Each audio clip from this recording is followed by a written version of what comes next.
तो हम बात करेंगे टेरेस्ट्रियल एंड एक्वेटिक इकोसिस्टम की। इससे पहले हम ecology and function of ecosystem की बात कर ली, अब हम बात करेंगे टेरेस्ट्रियल एंड एक्वेटिक इकोसिस्टम की।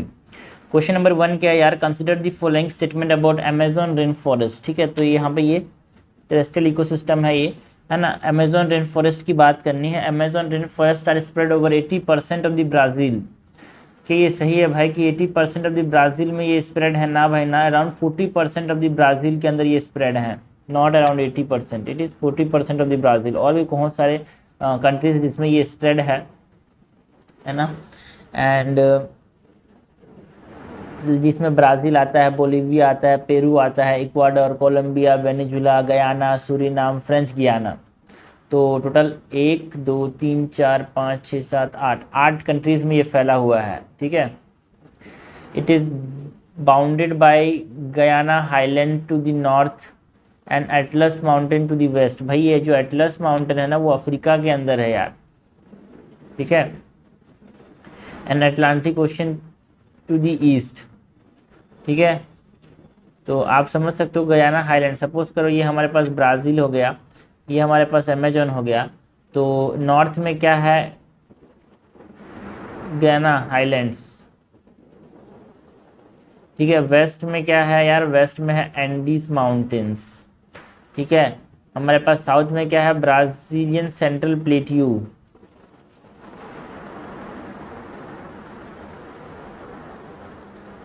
एंड हमारे पास ईस्ट में क्या है, Atlantic ocean. This is incorrect, they are net absorber of the carbon on the planet. याद रखना भाई ये नेट एमिटर है, बिकॉज बहुत सारे यहाँ पे भाई कार्बन डाइऑक्साइड कहाँ से निकलता है ना। हमारे पास पहले क्या सोचते थे, they are the lungs of the planet, ऐसे सोचते थे कार्बन सिंक होगा, प्लांट होगा तो एब्जॉर्ब होगा। बट हमारे पास स्टडी ने बताया है ना कि भाई अमेज़ोन में जो जल रही हैं चीज़ें, पेड़ वेड़ जल रहे हैं, तो इससे कार्बन एमिशन ज़्यादा हो रहा है as compare to carbon absorption. So net absorber नहीं है, नेट एमिटर बन गया है यार। अब करेक्ट हमसे पूछा गया है, करेक्ट तो कोई सा भी नहीं है, आंसर हो जाएगा डी। और एक और डाटा इंपॉर्टेंट है कि यहाँ पे जो अमेज़ॉन रेन फॉरेस्ट है ना, it contribute 1% of the earth surface and 10% of the wild life species जो कि हमारे दुनिया में है।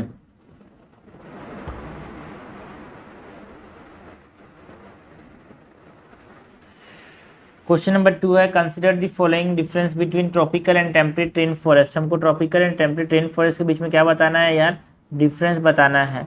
करेक्ट हमसे पूछा गया है, while tropical rain forest are characterised by uniform temperature and rainfall, temperate rain forest exhibit seasonality with regard to temperature and rainfall. बिल्कुल सही बात है यार। हमारे पास जो ट्रॉपिकल रेन फॉरेस्ट होता है उसमें टेम्परेचर और हमारे पास एक तरह से रेनफॉल हमेशा एक तरह से सेम होता है। ठीक है, और जो टेम्परेट रेन फॉरेस्ट, जैसे हमारे इंडिया के अंदर टेम्परेट रेन फॉरेस्ट पाए जाते हैं, तो वहाँ पे हमारे पास क्या देखने को मिलता है, सीजन देखने को मिलता है ना। But not in the tropical rain forest जो कि अमेजोन में देखने को मिलता है, हर दिन बारिश होती है यार 4 बजे के आसपास। So both tropical and temperate rain forest have rich under growth of small trees and shrubs. देखो भाई जो ट्रॉपिकल रेन फॉरेस्ट है उसमें डाइवर्सिफाइड फ्लोरा देखने को मिलता है ना, क्योंकि और ट्रॉपिकल रेन फॉरेस्ट में बड़े बड़े पेड़ होते हैं तो जो नीचे तक है ना सनलाइट नहीं पहुंच पाता यार, सनलाइट नहीं पहुंच पाता, जिसकी वजह से यहाँ पे under growth of small trees and shrubs नहीं होते यार। दिस इज इनकरेक्ट है ना, ट्रॉपिकल में नहीं प्रेजेंट होते, ट्रॉपिकल में no growth of small trees and shrubs. Correct हमसे पूछा गया, करेक्ट जाएगा A1 ओनली। क्वेश्चन नंबर 3 है, consider the following statement about boreal forest. Boreal forest की बात करनी है। बोरियल फॉरेस्ट मतलब क्या समझते हैं भाई, है ना। बोरियल फॉरेस्ट मतलब क्या समझते हैं,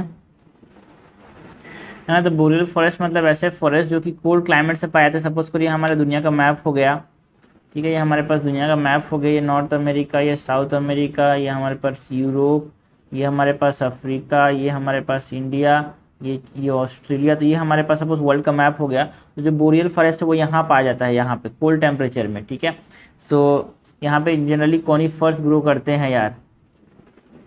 this forest are found in the cold regions with high rainfall and low winters. ये हाई रेनफॉल होता है यार यहाँ पे, गलत बात है यार, यहाँ पे मॉडरेट प्रेसिपिटेशन होता है, नॉट हाई रेनफॉल्स। ठीक है, लॉन्ग विंटर तो सही बात है but it is not high rainfall. Soil in this forest are nutrient poor and acidic mainly because of the cold environment. बिल्कुल सही बात है, न्यूट्रिएंट तो तब होगा ना भाई जब वहाँ पर चीज़ें ग्रो कर पाएंगी। स्लोली एसिडिक होता है एंड यहाँ पे चीज़ें ग्रो नहीं कर पाती उतनी ज़्यादा, इसीलिए यहाँ पे न्यूट्रिएंट पुअर होता है। सो बिल्कुल सही बोल रहा है। Boreal forest are the world largest terrestrial carbon sink. Largest terrestrial carbon sink है क्या, जिसमें सबसे ज़्यादा कार्बन एब्जॉर्ब करता है। बिल्कुल सही बात है यार, ये डाटा इंपॉर्टेंट होना चाहिए, ठीक है, इसीलिए इंपॉर्टेंट है बोरियल फॉरेस्ट। सो हमसे क्या पूछा गया है, करेक्ट पूछा गया है, करेक्ट हो जाएगा B2 and 3 only. Question number 4 है, which of the following adaptation can be seen in the animal of desert region. जो एनिमल है डेजर्ट रीजन में, उनमें हमारे पास कौन कौन से हमारे पास एडेप्टेशन देखने को मिल सकता है। नॉक्टर्नल हैबिटेट होते हैं, बिल्कुल सही बात है, दिन में निकलेंगे तो जल जाएंगे, इसीलिए रात को निकलते हैं यार। लंबे लेग्स होते हैं भाई, बिल्कुल लंबे लेग्स होते हैं, जिससे जो हॉट ग्राउंड है उसके कांटेक्ट को अवॉइड कर सकते हैं। They have thick and black colour fur on their body. गलत बात है यार, है ना, यहाँ पे जो फर होता है थिक नहीं होता है, थिन होता है ना, और ब्लैक कलर नहीं होता है, येलोइश कलर के होते हैं।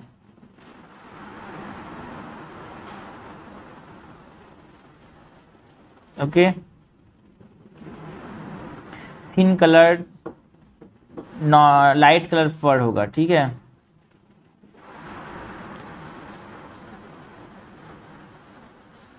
They have big ears. यार बिग ईयर्स होंगे तो क्या होगा, बिग ईयर्स होंगे तो क्या होगा हमारे पास, हीट लॉस ज़्यादा होगा।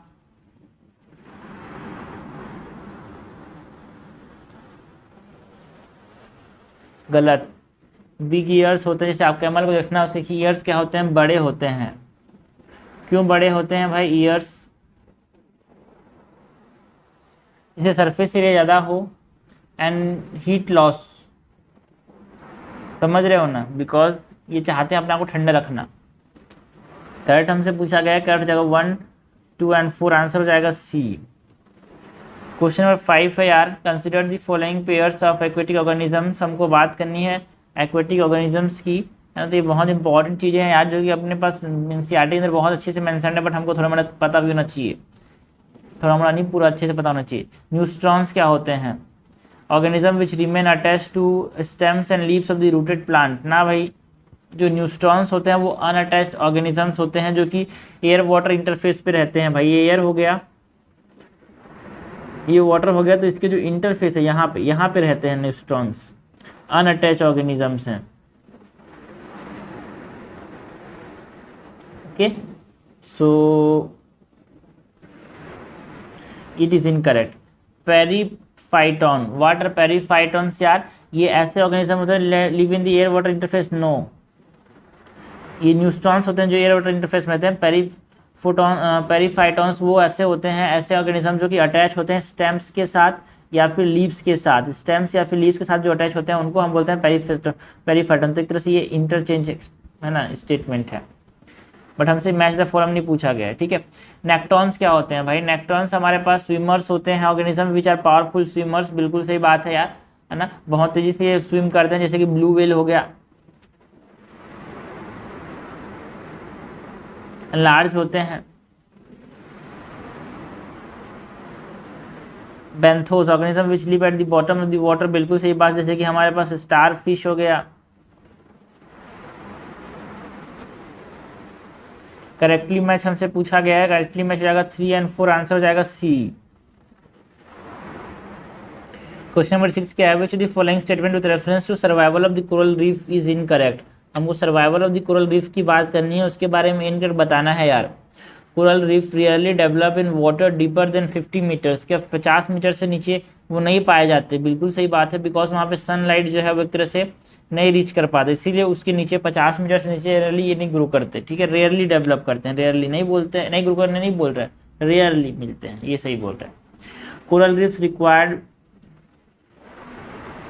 जो हमारे पास कोरल रीफ्स दो चीज़ें बने होते हैं, जूजेंथली एंड हमारे पास कोरल्स। तो जूजेंथली जो है फोटोसिंथेसिस करते हैं, उसके लिए लाइट की जरूरत पड़ती है यार, तो ज़्यादा डीप में लाइट नहीं मिलता उतना ज़्यादा। Coral reefs required very saline water ranging from 32 to 42 parts पर मिलियन। देखो भाई, है ना, इतना ज़्यादा इनको सैलिनिटी नहीं चाहिए होती है। फ्रेश वाटर में भी ये ग्रो कर जाते हैं ना, ऐसे क्या। देखो ये तो सही है कि यहाँ पे इसको सैलिनिटी सलीन वाटर चाहिए। देखो कोरल रीफ्स उतने ज़्यादा फ्रेश वाटर में ग्रो नहीं कर सकते बिकॉज इनमें अच्छा खासा सैलिनिटी चाहिए यार। एट इज 32 to 42 पार्ट्स पर मिलियन नहीं है, पार्ट्स पर 1000। क्या, सो दिस इज इनकरेक्ट, हमसे इनकरेक्ट पूछा गया है। Coral reefs required clean and clear water for survival, बिल्कुल सही बात है, जिससे सनलाइट पेनिट्रेट कर पाए और जो जंतुली अपना खाना बना पाए, है ना। क्लियर वाटर में है तो सेडिमेंट जो है डिपॉजिट हो जाएंगे ऑन कोरल्स एंड हार्म नहीं करेंगे यार किसको, पॉलिप्स को। अगर क्लियर वाटर हुआ तो हार्म कर सकते हैं, है ना, बिकॉज बहुत सारी डिब्रीज होंगी। सो इसीलिए हमारे पास क्लियर एंड क्लीन वाटर चाहिए कोरल्स को सर्वाइव करने के लिए। और यहाँ पे कोरल्स जो है जनरली सलाइन वाटर में पाए जाते हैं, फ्रेश वाटर में उसीलिए रेयर हैं। फ्रेश वाटर में जहाँ पे एस्चुरीज होती है ना, एस्चुरीज जहाँ पे नदियाँ मिलती हैं वहाँ पे ये दिखने को नहीं मिलते, इसीलिए सलाइन वाटर की जरूरत पड़ती है। क्वेश्चन नंबर 6 है यार, consider the following statement about the biological oxygen demand, BOD की बात करनी है, बायोलॉजिकल ऑक्सीजन डिमांड की बात करनी है। It is the amount of oxygen consume by bacteria and other microorganism while they decompose organic and inorganic matter. देखो भाई, इनऑर्गेनिक मैटर को डिकम्पोज करने के लिए it is not called as biological oxygen demand, ठीक है। तो क्या बोलते हैं उसको यार, उसको बोलते हैं जब इनऑर्गेनिक मटेरियल को भी तोड़ना रहेगा तो उसको बोलेंगे chemical. Organic plus inorganic is called as chemical oxygen demand. सिर्फ और सिर्फ अगर हमारे पास ऑर्गेनिक है तो उसको हम क्या बोलेंगे, biological oxygen demand. So this is incorrect. Clean water has the BOD value less than 5 ppm whereas highly polluted water has BOD value of 17 ppm। बिल्कुल सही बात है यार, जो क्लीन वाटर होगा उसमें हमारे पास ऑक्सीजन ऑर्गेनिक कंटेंट कम होगा तो उसमें ऑक्सीजन कम चाहिए रहेगा, सो डिजॉल्व करने के लिए उसको, सो बायोलॉजिकल ऑक्सीजन डिमांड कम होगा। बट हमारे पास जो पॉल्यूटेड वाटर होगा उसमें ऑर्गेनिक मैटर ज़्यादा रहेगा तो उसमें हमारे पास ज़्यादा ऑक्सीजन चाहिए किसको, डिजॉल्व करने के लिए। तो ये बिल्कुल सही बोल रहा है, करेक्ट हमसे पूछा गया, करेक्ट हो जाएगा B two only. Question number 8 है यार, which the following are the adaptation found in mangroves. हमको बात की जा रही है एडेप्टेशन जो कि मैनग्रूव्स के अंदर देखने को मिलते हैं उसके बारे में। तो mangroves are nothing but this are ecotones, किसके किसके बीच में, terrestrial ecosystem and marine ecosystem के बीच में। तो क्या विविपेरिटी मोड ऑफ रिप्रोडक्शन देखने को मिलता है, बिल्कुल सही बात है। तो विविपेरिटी मतलब क्या समझते हो यार, आपने समझना कि देखो ये पेड़ हो गया, ये पेड़ हो गया, है ना, ये जो पत्ते हैं वहीं पे सीड जर्मिनेट कर जाता है यार, विविपेरिटी। स्टिल रूट देखने को मिलते हैं, बिल्कुल सही बात है। दिस आर एडवेंटिशियस रूट जो कि कहाँ से, ट्रंक से नीचे जाते हैं, नीचे, ठीक है। न्यूमेटोफोर्स देखने को मिलते हैं जहाँ पे रूट्स में हमारे पास रेस्पिरेशन के लिए ये ऊपर तरह इस तरह से आ जाते हैं यार हवा में। सो यहाँ पे पोर्स होते हैं न्यूमेटोफोर्स जिनको बोलते हैं, जिससे रेस्पायर करते हैं, ये रूट्स के अंदर होते हैं। थिन लीव्स होता है क्या, देखो भाई थिक लीव्स होता है, थिक लीव्स क्यों होता है ना, थिक लीव्स होता है। And salt retaining salt secreting glands होते हैं जिसमें हमारे पास एक्सेस, बिकॉज ये सलाइन वाटर में पाए जाते हैं यार मैनग्रोव्स, है ना, बिकॉज पानी जो समुद्र के बगल में जो पानी है खारा पानी है और यहाँ पे सॉल्ट ज़्यादा हो जाता है। अगर सॉल्ट ज़्यादा हो गया तो यहाँ पे दिक्कत हो जाएगा यार, इसीलिए हमारे पास इसको सॉल्ट सीक्रेटिंग ग्लैंड्स होते हैं, थिक हमारे पास लीव्स होते हैं। एंड लेंटिकुलेट बार्क, लेंटिकुलेट बार्क क्या होता है भाई, ज़्यादा वाटर का लॉस करेगा, है ना, इसीलिए लेंटिकुलेट मतलब समझना कि बार्क इसमें कट कट होता है, ऐसे कट कट होते हैं। करेक्ट हमसे पूछा गया, करेक्ट हो जाएगा 1 2 3 एंड 5, आंसर हो जाएगा 8 का ए। क्वेश्चन नंबर 9 है यार, which of the following adaptations can be found in the desert plants. तो एडेप्टेशंस की बात करनी है डेजर्ट प्लांट्स के अंदर, हमने एडेप्टेशन की बात कर ली मैनग्रोव में, अब बात करेंगे एडेप्टेशन की डेजर्ट प्लांट में। तो रिड्यूस या फिर एब्सेंस ऑफ लीफ, बिल्कुल सही बात है, बिकॉज लीव्स रहे तो ट्रांसपिरेशन हो जाएगा, वाटर लॉस हो जाएगा, जो कि हम डेजर्ट में करना नहीं चाहते। तो रिड्यूस लीफ होते हैं या फिर बहुत छोटे छोटे लीव्स होते हैं, जैसे कि जनरली कैक्टस के अंदर जो लीव्स हैं वो स्पाइंस में कन्वर्ट हो चुके हैं, कांटों में, ना। Presence of chlorophyll in the stem of the plant, बिल्कुल सही बात है, स्टेम से ये फोटोसिंथेसिस करते हैं इसीलिए इसमें क्लोरोफिल पाया जाता है। नैरोवर रूट सिस्टम, गलत बात है, नैरो नहीं, एकदम स्प्रेड होता है रूट सिस्टम, बहुत लंबे लंबे होते हैं जिससे ज़मीन के अंदर घुस जाएं और पानी ला पाएँ। So it is not narrow, it is wide और बहुत large root system. Reduction in the photosynthesis during day period, बिल्कुल सही बात है यार, क्योंकि स्टोमेटा को डे में खोलेंगे तो जल जाएगा स्टोमेटा, इसीलिए जनरली ये क्या करते हैं, है ना, स्कोटोपिक होते हैं, रात में स्टोमेटा खुलते हैं और रात में ये फोटोसिंथेसिस करते हैं क्या, बिल्कुल।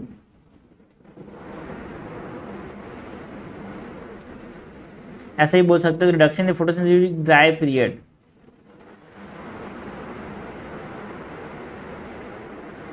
क्योंकि उस समय खाना जो रखे हैं वो उसी को इस्तेमाल करते हैं। दिन की बात वो भी है, डायपर की बात भी सेम सेम है, कोरिलेट कर सकते हैं दोनों चीज़ों को। तो आंसर हमसे करेक्ट पूछा गया 1 to 4। तो मोस्ट ऑफ द पार्ट जो ड्राई सीजन होता है तो बोलते हैं डेजर्ट के अंदर, उसमें प्लांट्स क्या होता है उस तरह से इनएक्टिव होते हैं यार, कि वाटर जो ड्रेनिंग फंक्शन है ना वो चाहिए हमको फोटोसिंथेसिस के लिए, और उसको परफॉर्म करेंगे तो सूख जाएंगे, इसीलिए नहीं करते। क्वेश्चन नंबर 10 है which the following statement with reference to cold water corals is correct. हमको बात करनी है कोल्ड वाटर कोरल्स की, ठीक है। ऐसा नहीं बोला कि भाई जो कोरल्स है वो सिर्फ और सिर्फ गर्म पानी में पाते हैं। मैंने पिछले बार यहाँ बताया था कि जो कोरल्स होते हैं वो जनरली यहाँ पे सलाइन वाटर में पाए जाते हैं, फ्रेश वाटर में उतने नहीं पाए जाते। तो यहाँ पे हमको फ्रेश वाटर की बात नहीं की जा रही है, यहाँ पे कोल्ड वाटर की बात की जा रही है, ठीक है। कोल्ड वाटर कोरल्स की बात की जा रही है। दे do not need sunlight for their survival. यार कोरल्स का कॉन्सेप्ट समझो, कोरल्स में एक जू जेंटली होता है और एक हमारे पास पॉलिप होता है। जो वार्म वाटर कोरल्स होते हैं वो डीप सी कोरल्स होते हैं क्या ना, दी सरफेस में उनको सनलाइट की जरूरत पड़ती है, बट जो हमारे पास कोल्ड वाटर कोरल्स होते हैं ना उनको सनलाइट की जरूरत नहीं पड़ती यार, ठीक है। क्योंकि ये खाना कहाँ से लेते हैं, छोटे छोटे टीनी ऑर्गेनिज्म को कैप्चर करके, ठीक है। So this is correct. Because of the cold condition they are only small in size. देखो भाई एक साइज का एक रेंज देखने को मिलता है, छोटे से छोटे से बड़े बड़े तक 10 मीटर्स तक भी देखने को मिलते हैं। सो दिस इज इनकरेक्ट यार। Cold water corals grow much faster than warm water corals, ये भी गलत है। जो हमारे पास जो कोल्ड वाटर कोरल्स है ना धीरे धीरे ग्रो करते हैं as compare to the warm water corals.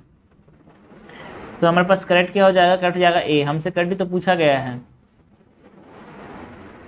Question number 11 क्या यार, consider the following statement with reference to grassland ecosystem in India. हमको ग्रासलैंड इकोसिस्टम की बात करनी है इंडिया के अंदर।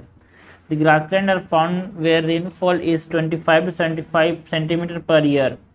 बिल्कुल सही बात है यार, ज़्यादा अगर रेनफॉल होता है तो वहाँ पे ग्रासलैंड नहीं पाया जाता, वहाँ पे ट्रॉपिकल क्लाइमेट पाया जाता है। तो इंडिया के अंदर हमारे पास ग्रासलैंड कहाँ पे आते हैं, जनरली हमारे पास नॉर्थन इंडिया में पाए जाते हैं। स्टेपी फॉर्मेशन देखने को मिलता है भाई वेस्टर्न राजस्थान के अंदर देखने को मिलता है जनरली, ठीक है। तो ये बिल्कुल सही बात है, 25 to 75 पर ईयर होना चाहिए रेनफॉल।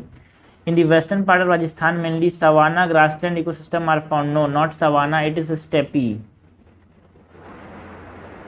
ओके।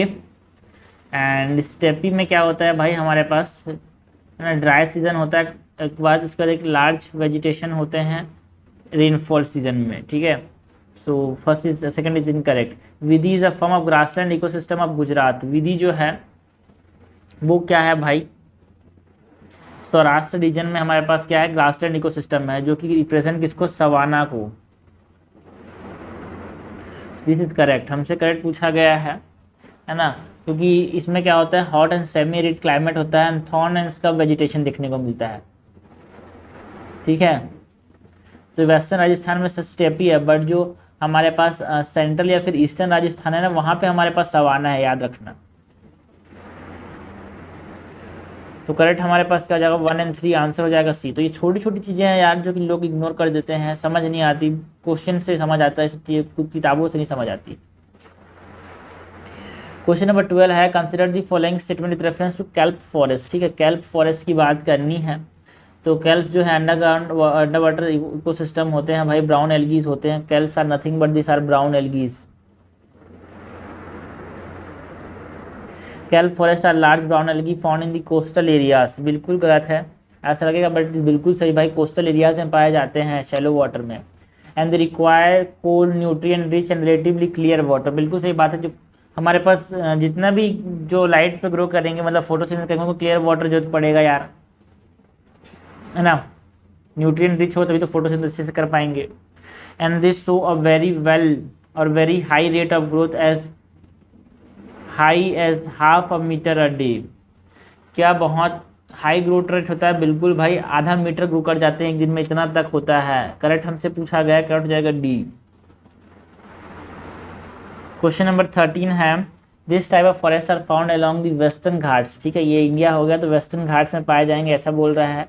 निकोबार में, अंडमान में पाए जाएंगे and along the north eastern region. This are characterised by tall straight trees and the more common trees in this forest are jackfruit, betel nut, palm, jamun, mango. The trees in this forest form a tier pattern, that is scrub cover the layer closer to the ground followed by the short structured trees and tall trees। ठीक है, तो ये हमारे पास क्या है? तो mango देखो भाई, पहले बात को डिफ्रेंशिएट करना पड़ेगा कि एवरग्रीन है कि डिसीडियस है। देखो नहीं, अंडमान एंड निकोबार में तो क्या पाए जाते हैं भाई, तो आप यहाँ पे डिफ्रेंशिएट कर सकते हो यार इसको, इसके फलों से। ठीक है, तो एक स्ट्रक्चर भी पाया जा रहा है, 3 टायर स्ट्रक्चर हमारे पास देखने को मिल रहा है, तो एक एवरग्रीन फॉरेस्ट डिसीडियस नहीं है यार। ठीक है, बिकॉज नॉर्थ ईस्ट रीजन में, Andaman and Nicobar and western Ghat में तो बहुत ज़्यादा बारिश होती है यार, तो यहाँ पे एवरग्रीन पाए जाएंगे। एंड ये वेट है कि ड्राई है? ठीक है, ये वेट है कि ड्राई है? ये वेट है भाई, बिकॉज आप समझना, ड्राई अगर होता एवरग्रीन तो वो हमारे पास जनरली कहाँ पाए जाते हैं? तमिलनाडु एंड आंध्र प्रदेश के कोस्टल रीजन में पाए जाते हैं। तो ये वेट एवरग्रीन है यार। अंडमान एंड निकोबार में कौन सा पाया जाता है? वेट एवरग्रीन पाया जाता है। ठीक है, सो आंसर क्या हो जाएगा भाई? Tropical wet evergreen. तो देखो आप सोचोगे कि यार जामुन एंड मैंगो तो ठीक है, चलो हमारे पास डिसीडियस में मिलता है, बट जो हमारे पास जैक फ्रूट है यार, जनरली ये हमारे पास कहाँ पे मिलता है? एवरग्रीन में। देखेंगे यहाँ बारिश ज़्यादा होती है। ठीक है, तो कुछ चीज़ें यहाँ पे कॉमन रहती हैं, बट हमको एक चीज़ और समझना है कि 3 टायर स्ट्रक्चर, जो टायर पैटर्न है ना, वो हमारे पास ट्रॉपिकल मतलब एवरग्रीन में ही देखने को मिलता है। वेट है बिकॉज यहाँ पे बहुत ज़्यादा बारिश होती है, जिस रीजन के बारे में डिस्क्राइब किया गया है, वेस्टर्न घाट्स को बोल रहे बहुत ज़्यादा बारिश होती है, निकोबार आइलैंड्स को बहुत ज़्यादा बारिश होती है, नॉर्थ ईस्ट एरिया में बारिश होती है, तो इसीलिए यहाँ पे ट्रॉपिकल वेट एवरग्रीन फॉरेस्ट के बारे में डिस्क्रिप्शन दिया हुआ है। क्वेश्चन नंबर 14 है यार, consider the following statement with reference to swamp ecosystem. हमको बात किसी करनी है, स्वाम्प इकोसिस्टम की बात करनी है। This are wetlands marked by the complete absence of trees. क्या स्वाम्प इकोसिस्टम में कुछ नहीं होता? ट्रीज का एब्सेंस होता है भाई। हाँ, गलत बात है यार, स्वाम्प इकोसिस्टम के अंदर ट्रीज पाए जाते हैं। ठीक है, एक तरह से स्वाम्प कुछ नहीं होते भाई, दलदली एरिया होते हैं जहाँ पे फॉरेस्ट पाया जाता है ना। तो यहाँ पे ट्रीज प्रेजेंट होते हैं, बट जनरली यहाँ पे ग्रासेस ही होते हैं। सो मार्शेस, अगर आपसे पूछे स्वाम्प और मार्श में 2 डिफरेंस होता है। स्वाम्प आर फॉरेस्टेड वेटलैंड, मतलब स्वाम्प में पेड़ मिलेंगे, बट मार्शेस में ग्रासेस ज़्यादा मिलते हैं। ठीक है, दोनों दलदली एरिया हैं। मार्शेस एंड स्वाम्प्स, यहाँ पे स्वाम्प्स की बात की जा रही है। ट्रीज यहाँ पे पाए जाते हैं क्या? जनरली पाए जाते हैं। This is not dominated by trees, यहाँ पे कम होते हैं यार। ठीक है, एंड ग्रासेस यहाँ पे डोमिनेट करते हैं मार्शेस के अंदर, एंड यहाँ पे प्रेजेंट रहते ही रहते हैं। ठीक है, कंप्लीट एब्सेंस बोल रहे तो गलत बात है यार। स्वाम्प्स में हमारे पास ट्रीज डोमिनेट करते हैं and there characterised by mineral oil. देखो भाई, ये जो स्वाम्प्स होते हैं जनरली यहाँ पे जो प्लांट्स हैं वो नीचे चले जाएंगे, वो हमारे पास मिनरल ऑयल में कन्वर्ट हो जाएंगे, है ना। सो इट इज़ बिल्कुल सही बात है। दे कंसिस्ट और they exist in areas with poor drainage and sufficient water supply. बिल्कुल सही बात है यार, जहाँ पे ड्रेनेज ठीक से नहीं हो रहा है बट पानी तो बहुत जाके जमा हो रहा है, वहाँ पे ये जनरली ग्रो करते हैं, जिसकी वजह से डिके हो जाता है ऑर्गेनिजम्स का, एंड ऑर्गेनिक मटेरियल अक्यूमुलेट हो जाता है।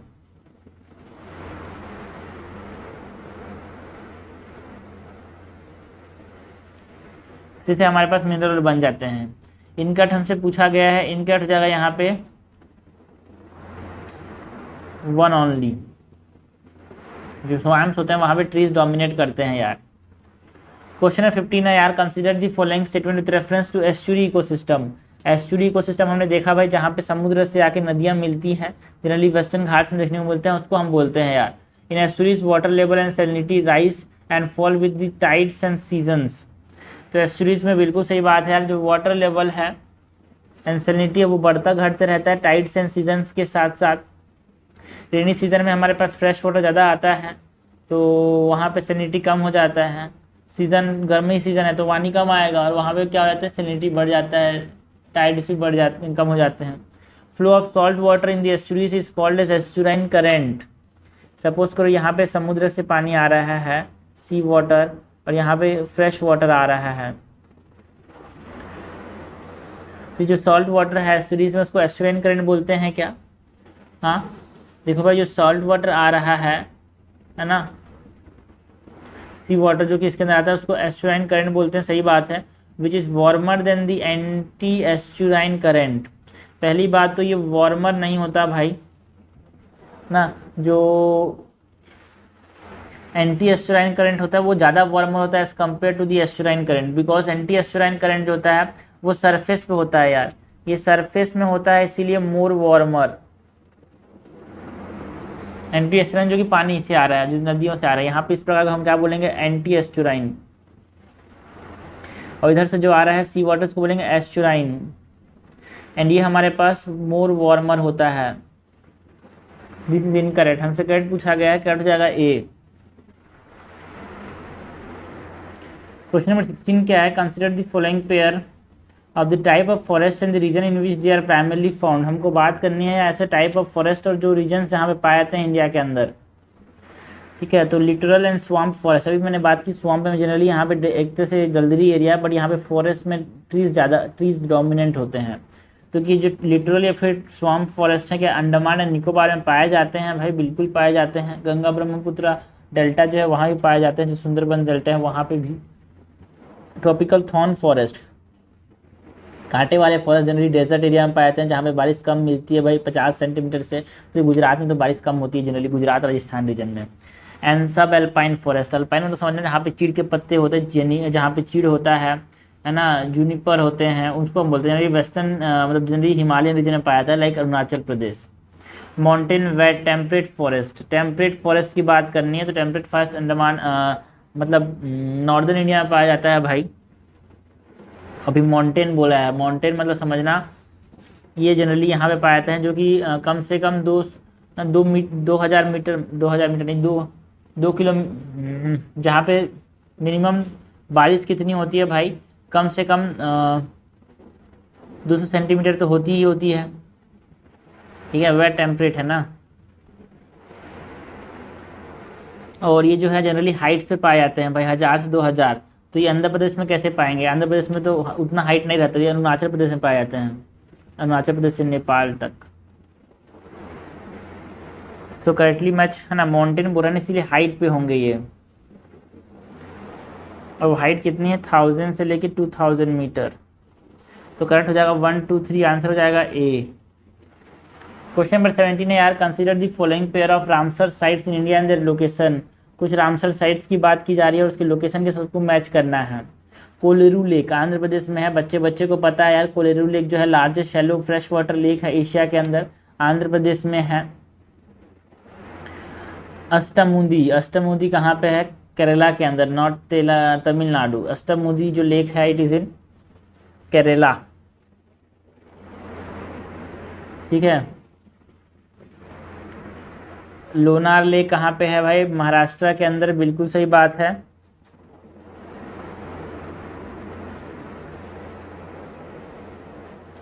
कबारतल जो लेक है वो कहाँ पे है? बिहार के अंदर है क्या? बिल्कुल सही बात है। कबारतल वेटलैंड जो है वो कहाँ पे है? बिहार के अंदर है। और यहाँ पे मेनली क्रिटिकली एंडेंजर्ड स्पीसीज में वल्चर्स आते हैं, जिसमें रेड हेडेड वल्चर आ गया, white rumped vulture and Indian vulture, ठीक है। इसको वल्चर के बारे में ध्यान रखना थोड़ा सा, यहाँ it is something that is associated with vulture. Kabartal wetland is something that is associated with vulture, and ये है बिहार के अंदर। Lonar lake is in Maharashtra, Kolleru in Andhra Pradesh and Ashtamudi in Kerala. तो 1 2 1 3 एंड 4 इज करेक्ट, आंसर हो जाएगा सी।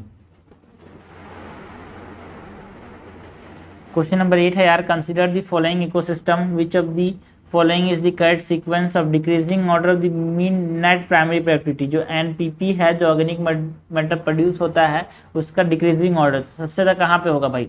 सबसे ज़्यादा फॉरेस्ट में होगा क्या? सबसे ज़्यादा फॉरेस्ट में होगा कि एस्चुरीज में होगा? तो याद रखना भाई, लोग गलती कर देंगे, फॉरेस्ट कहते हैं, बट याद रखना सबसे ज़्यादा जो प्रोडक्शन होता है एनपीपी का वो एस्चुरीज में होता है, उसके बाद स्वाम्प, उसके बाद ट्रॉपिकल रेन फॉरेस्ट, उसके बाद टेम्परेट रेन फॉरेस्ट। ये मत भूलना सबसे ज़्यादा एस्चुरीज से ज़्यादा प्रोडक्शन होता है, then swamps and marshes NPP की बात कर रहे हैं, उसके बाद tropical rain forest and then temperate. ये तो सपने में भी नहीं भूलना है। तो पहले नंबर पे क्या आएगा भाई, पहले नंबर में एस्चुरीज आएंगे, तो आंसर तो एक ही हो जाएगा, एस्चुरीज का सबसे ज़्यादा होगा, एस्चुरीज के बाद टेम्परेट फॉरेस्ट एंड उसके बाद हमारे पास टाइगा फॉरेस्ट का होता है, इसके बाद टाइगा फॉरेस्ट का एंड उसके बाद सवाना का। ठीक है, टाइगा या फिर टुंड्रा सेम ही है क्या? No, tundra is arctic and alpine forest, taiga मतलब कॉनिफरस फॉरेस्ट। ठीक है, टाइगा टुंड्रा सुनने में सेम लगता है बट ये सुनने में सेम नहीं है भाई। उसके बाद एग्रीकल्चर लैंड का है, बहुत इंपॉर्टेंट लिस्ट है ये, है ना। उसके बाद टेम्परेट ग्रासलैंड, उसके बाद lakes and streams and tundra important है। उसके बाद डेजर्ट। ठीक है, टुंड्रा से पहले, डेजर्ट से पहले ओपन सी एंड लास्ट में है डेजर्ट। ठीक है, तो यहाँ पे हमारे पास सबसे ज़्यादा एस्चुरीज हो गया, फिर एस्चुरीज के बाद टेम्परेट। ठीक है, temperate forest and temperate forest के बाद टुंड्रा, नहीं टुंड्रा में कम होगा भाई, टाइगा में ज़्यादा होता है। उसके बाद सवाना, मतलब सवाना मतलब सेकंड नंबर, और उसके बाद टुंड्रा में कम होगा। सो दिस इज़ 4 के बाद 1 टेम्परेट फॉरेस्ट, 2 मतलब सवाना एंड टुंड्रा मतलब 3। तो ये इंपॉर्टेंट सीक्वेंस है यार, ये जो मैंने बनाया ना सीक्वेंस, ये इंपॉर्टेंट है। हमारे पास प्रोडक्शन देखने को मिलता है एनपीपी में, एस्चुरीज में, फिर स्वाम्स एंड मार्शेस के अंदर, फिर ट्रॉपिकल रेन फॉरेस्ट के अंदर, फिर टेम्परेट रेन फॉरेस्ट, फिर टाइगा मतलब जो कॉनिफरस फॉरेस्ट है वो उसकी बात कर रहे हैं, जो कि हमारे पास मैंने बताया था ना एक क्वेश्चन में, टाइगा जहाँ पे नॉर्दर्न अर्थ में देखने को मिलता है। नॉर्दर्न अर्थ मतलब जो हमारे पास पूरा रीजन बनाया था ना मैंने एक, ये वाला, ये कॉनिफरस, ये बोरियल फॉरेस्ट या फिर इसको टाइगा बोल सकते हो। Tundra is something that is arctic region में पाया जाता है, arctic and sub arctic condition. तो उसके बाद एग्रीकल्चर सवाना, टाइगा के बाद सवाना, सवाना के बाद एग्रीकल्चर लैंड, सवाना के बाद क्या है, एग्रीकल्चर लैंड है। उसके बाद temperate grassland, then lakes and then tundra, then open sea and desert. ये सीक्वेंस बहुत इंपॉर्टेंट है यार। क्वेश्चन नंबर 19 है, consider the following statement with reference to temperate desert. हमको बात करनी है टेम्परेट डेजर्ट की in India. This are found in Ladakh, Spiti valley of Himachal Pradesh and Sikkim. तो जो टेम्परेट डेजर्ट होते हैं या फिर जो कोल्ड डेजर्ट होगा, याद रखना टेम्परेट का मतलब कुछ और मत समझना भाई, टेम्परेट डेजर्ट मतलब कोल्ड डेजर्ट। ठीक है, स्पीति वैली में पाए जाते हैं, लेह कारगिल, उत्तराखंड एंड सिक्किम में पाए जाते हैं। And they are arid because of the rain shadow effect of the Himalayas. बिल्कुल सही बात है यार, रेन शेडो की वजह से, बिकॉज यहाँ पे बारिश नहीं हो पाती, इसीलिए तो यहाँ पे है ना, गर्मी की वजह से डेजर्ट नहीं बनते, याद रखना भाई, पानी नहीं गिरने की वजह से डेजर्ट बनते हैं। ठीक है, soil in this desert has low water retention capacity. बिल्कुल सही बात है, बिकॉज सैलिनिटी बहुत ज़्यादा होती है, ऑर्गेनिक कंटेंट उतना ज़्यादा होता नहीं है, तो इसलिए वाटर रिटेनिंग कैपेसिटी क्या होती है, कम होती है। हमेशा वाटर रिटेनिंग कैपेसिटी को आप एसोसिएट करना ऑर्गेनिक मैटर से, जितना ज़्यादा ऑर्गेनिक मैटर होगा उतना ज़्यादा यहाँ पे वाटर होल्डिंग कैपेसिटी होगी। जैसे कि अगर आप एक एग्रीकल्चर लैंड में जो हमारे पास उसके अंदर स्टेबल है उसको आप वहीं छोड़ दोगे तो ऑर्गेनिक कंटेंट वहीं पर डेवलप रहेगा, जिससे उसकी वाटर होल्डिंग कैपेसिटी बढ़ जाएगी और उसकी फर्टिलिटी भी बढ़ जाएगी। तो करेक्ट हमसे यहाँ पे पूछा गया है, करेक्ट जाएगा D 1, 2 एंड 3। क्वेश्चन नंबर 20 है यार, consider the following statement with reference to desertification. हमको डेजर्टिफिकेशन की बात करनी है, करेक्ट हमसे डेजर्टिफिकेशन के बारे में पूछा गया है। In India desertification is confined to Rajasthan, Gujarat, Punjab, Haryana due to the presence of Aravallis. क्या इसी रीजन में हमारे पास डेजर्टिफिकेशन देखने को मिल रहा है यार, के कन्फाइंड है। देखो भाई, हमारे पास कोई भी एरिया जहाँ पे लैंड का लॉस हो रहा है, बायोलॉजिकल पोटेंशियल लैंड का लॉस हो रहा है, वहाँ पे डेजर्ट लाइक कंडीशन बन जाता है। And it is not only confined to this areas. ठीक है, हमारे पास झूम कल्टीवेशन की वजह से नॉर्थ ईस्ट में भी हमारे पास क्या देखने को मिलता है यार, डेजर्टिफिकेशन देखने को मिल रहा है। सेंट्रल इंडिया में बारिश नहीं हो रही, इसकी वजह से हमारे पास डेजर्टिफिकेशन देखने को मिल रहा है, तो इट इज़ नॉट कन्फाइंड। ठीक है, so this is incorrect. The United Nations Convention to Combat Desertification is the sole legally binding international agreement linked environment and development to sustainable land management। बिल्कुल सही बात है, याद रखना एक लीगली बाइंडिंग है, ये पहली इंपॉर्टेंट चीज़ है। 1994 में अडॉप्ट किया गया था। यहाँ पे हम arid, semi arid and dry सब ह्यूमिड एरियाज़ को यहाँ पे हम क्या करते हैं, ड्राई लैंड बोलते हैं, और उसको यहाँ पे मैनेज करने की बात करते हैं, डेवलप करने की बात करते हैं। So this is correct. India has pledge to restore 26 million hectares of degraded land by 2025। याद रखना भाई, ये जो है ना पहले था 2025 तक नहीं है, इसको हमने देखा कि 2030 तक हमने क्या करने की बात की है, इसको है ना लैंड डिग्रेडेशन न्यूट्रलिटी अचीव करने की बात की 2019 के अंदर, है ना। जो कॉपरेशन ऑफ पार्टी स्कोप 14 हुआ था, है ना, UNCCD का, उसके अंदर हमने 2030 तक हमने क्या की थी, बात की थी कि हम 26 मिलियन हेक्टेयर लैंड को डिग्रेड कर रिस्टोर करेंगे यार। तो करेक्ट हमारे पास हो जाएगा B2 ओनली। क्वेश्चन नंबर 21 क्या है भाई, with reference to terrestrial ecosystem consider the following statement. हमको टेरेस्ट्रियल इकोसिस्टम की बात करनी है। Temperature and precipitation are the two limiting factor of the terrestrial ecosystem. बिल्कुल सही बात है यार, जहाँ पे टेम्परेचर की दिक्कतें आ जाएंगी, प्रेसिपिटेशन की दिक्कतें आ जाएंगी, तो टेरेस्ट्रियल इकोसिस्टम फर्स्ट चेंज हो जाएगा। बिल्कुल सही बात है ना। Plants are the base of the food web in terrestrial ecosystem. बिल्कुल सही बात है, हर चीज़ जो है यहाँ पे प्लांट से स्टार्ट होती है फूड वेब में, ऑटोट्रॉप से। Alteration and change in land use is one of the major concern of the terrestrial ecosystem. बिल्कुल सही बात है यार, जिससे वैसे हमारे पास क्या हो रहा है, डाइवर्सिटी का लॉस हो रहा है यार, मेजर यहाँ पे ये कंसर्न है। करेक्ट हमसे पूछा गया है, करेक्ट हो जाएगा D1, all of the above is correct. 22 number question है, in the context of terrestrial and aquatic ecosystem consider the following statement. हमको टेरेस्ट्रियल एंड एक्वेटिक इकोसिस्टम की बात करनी है। Grazing food web are common to both terrestrial and aquatic ecosystem. बिल्कुल सही बात है यार, जो ग्रेजिंग फूड चेन है वो दोनों जगह देखने को मिलता है ना। एक्वेटिक में कहाँ से बोलोगे, टेरेस्ट्रियल तो समझ लेंगे, ग्रास को डियर खा रहा है ना, उसके बाद उसको लायन खा रहा है, वो सब चीज़ें। बट जो एक्वेटिक इकोसिस्टम है वहाँ पे क्या है भाई, हमारे पास फाइटोप्लैंक्टन्स हैं जिनको छोटी मछलियाँ खा रही हैं, तो भी ग्रेजिंग फूड चेन ही है, दोनों में देखने को मिलता है। Both terrestrial and aquatic ecosystem are affected by temperature, salinity and sunlight. बिल्कुल सही बात है यार। Terrestrial ecosystem can support more trophic level than aquatic ecosystem. गलत बात है, जो हमारे पास है ना सही चीज़ है कि जो एक्वेटिक इकोसिस्टम है जहाँ पे मोस्ट ऑफ द फोटोसिंथेसिस देखने को मिलता है, फाइटोप्लैंक्टन कैरी करता है। इवन दो जो फाइटोप्लैंक्टन्स होते हैं स्लो होते हैं, बहुत ज़्यादा पॉपुलेशन में होते हैं। दिस इज द रीज़न जो हमारे पास एक्वेटिक इकोसिस्टम है, it can support more trophic level as compare to the terrestrial ecosystem.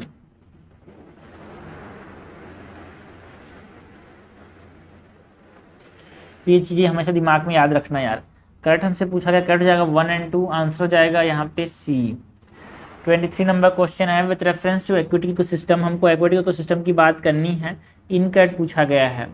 Changes in precipitation alter the hydrologic characteristic of aquatic system. बिल्कुल सी बात है, अगर प्रेसिपिटेशन में चेंज आता है तो जो हाइड्रोलॉजिक कैरेक्टरिस्टिक है वो चेंज हो सकता है क्या?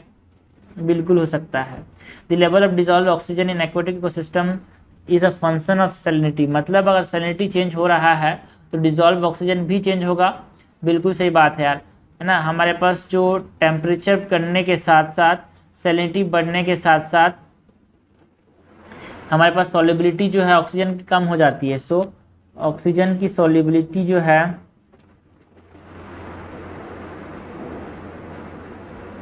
It is inversely related to temperature, it is inversely related to salinity. अगर सैलिनिटी बढ़ेगा ऑक्सीजन की सॉल्युबिलिटी कम हो जाएगी। It is directly proportional to the atmospheric pressure. Atmospheric pressure बढ़ेगा तो ऑक्सीजन की सैलिनिटी बढ़ जाएगी। सो क्या बोल रहा है, level of oxygen dissolve in the aquatic ecosystem is the function of salinity. बिल्कुल सही बात है यार। Aphotic zone is where the environmental factors are conducive for photosynthesis. नहीं भाई नहीं, कंड्यूसिव मतलब अच्छे हैं ना। एफोटिक में हमारे पास एक इसलिए बोला एब्सेंस ऑफ लाइट है, यहाँ पे लाइट की एब्सेंस है तो फोटोसिंथेसिस कैसे होगा यार। इनकट हमसे पूछा गया है, इनकट हो जाएगा C3 ओनली। क्वेश्चन नंबर 24 है, कंसिडर द फॉलोइंग स्टेटमेंट। हमसे करेक्ट पूछा गया है। Estuaries are essential component of the terrestrial ecosystem. भाई एस्टुडीज जो है वो टेरेस्ट्रियल इकोसिस्टम का पार्ट है क्या? No, this are the part of aquatic ecosystem. Monocropping is a threat to the grassland ecosystem. बिल्कुल सही बात है, because it deplete the soil nutrient यार तेजी से।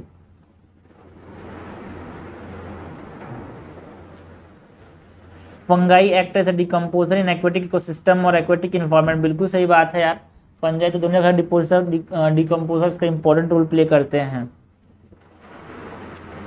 एक्वेटिक में भी टेरेस्ट्रियल में भी।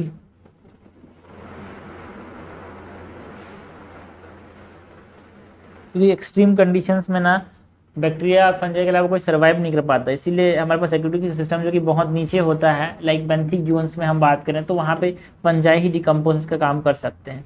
करेक्ट हमसे पूछा गया, कट जाएगा B2 and 3 only. Question number 25 है यार, कंसिडर द फॉलोइंग पेयर्स, कुछ टर्म्स दिए हैं एंड उनके साथ एसोसिएटेड कैरेक्टरिस्टिक को मैच करना। यूट्रोफिकेशन, हमने बोला कि it is the ageing of the lake due to nutrient enrichment, ठीक है, तो nutrient enrichment of the lake is called is eutrophication, बिल्कुल सही बात है। Limnetic zone, sunlight does not penetrate, अभी हमने देखा कि जहाँ पे सनलाइट पेनिट्रेट नहीं करता उसको हम क्या बोलते हैं, एफोटिक जोन बोलते हैं।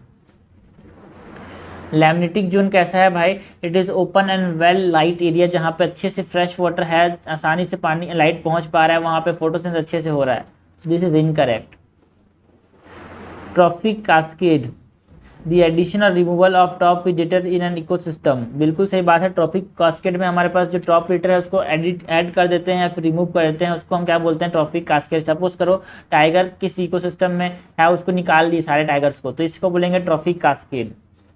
करेक्ट हमसे पूछा गया है, करेक्ट हो जाएगा यहाँ पे 1 and 3, आंसर हो जाएगा बी। 26 नंबर का क्वेश्चन है, with reference to the terrestrial ecosystem consider the following statement. Terrestrial ecosystem की बात करनी है, हमसे करेक्ट पूछा गया है। Nocturnal behaviour of animal in desert ecosystem is an adaptational behaviour, क्या वो एडेप्टेशनल बिहेवियर है भाई? नॉक्टर्नल बिहेवियर जो है वो बिल्कुल सही बात है यार, एडेप्टेशनल बिहेवियर है to avoid the heat of the day. Predators are primary consumer in the terrestrial ecosystem, जो प्रीडेटर्स होते हैं वो प्राइमरी कंज्यूमर्स होते हैं क्या? गलत बात है यार, है ना। जो प्राइमरी कंज्यूमर्स हैं वो क्या होते हैं, हर्बीवोर्स होते हैं, ठीक है ना। प्राइमरी कंज्यूमर्स जो होते हैं वो प्लांट्स को खाते हैं, दीज आर हर्बीवोर्स, और प्रीडेटर्स आर जनरली कार्निवोर्स, ठीक है। So these are not primary consumers but these are secondary consumers.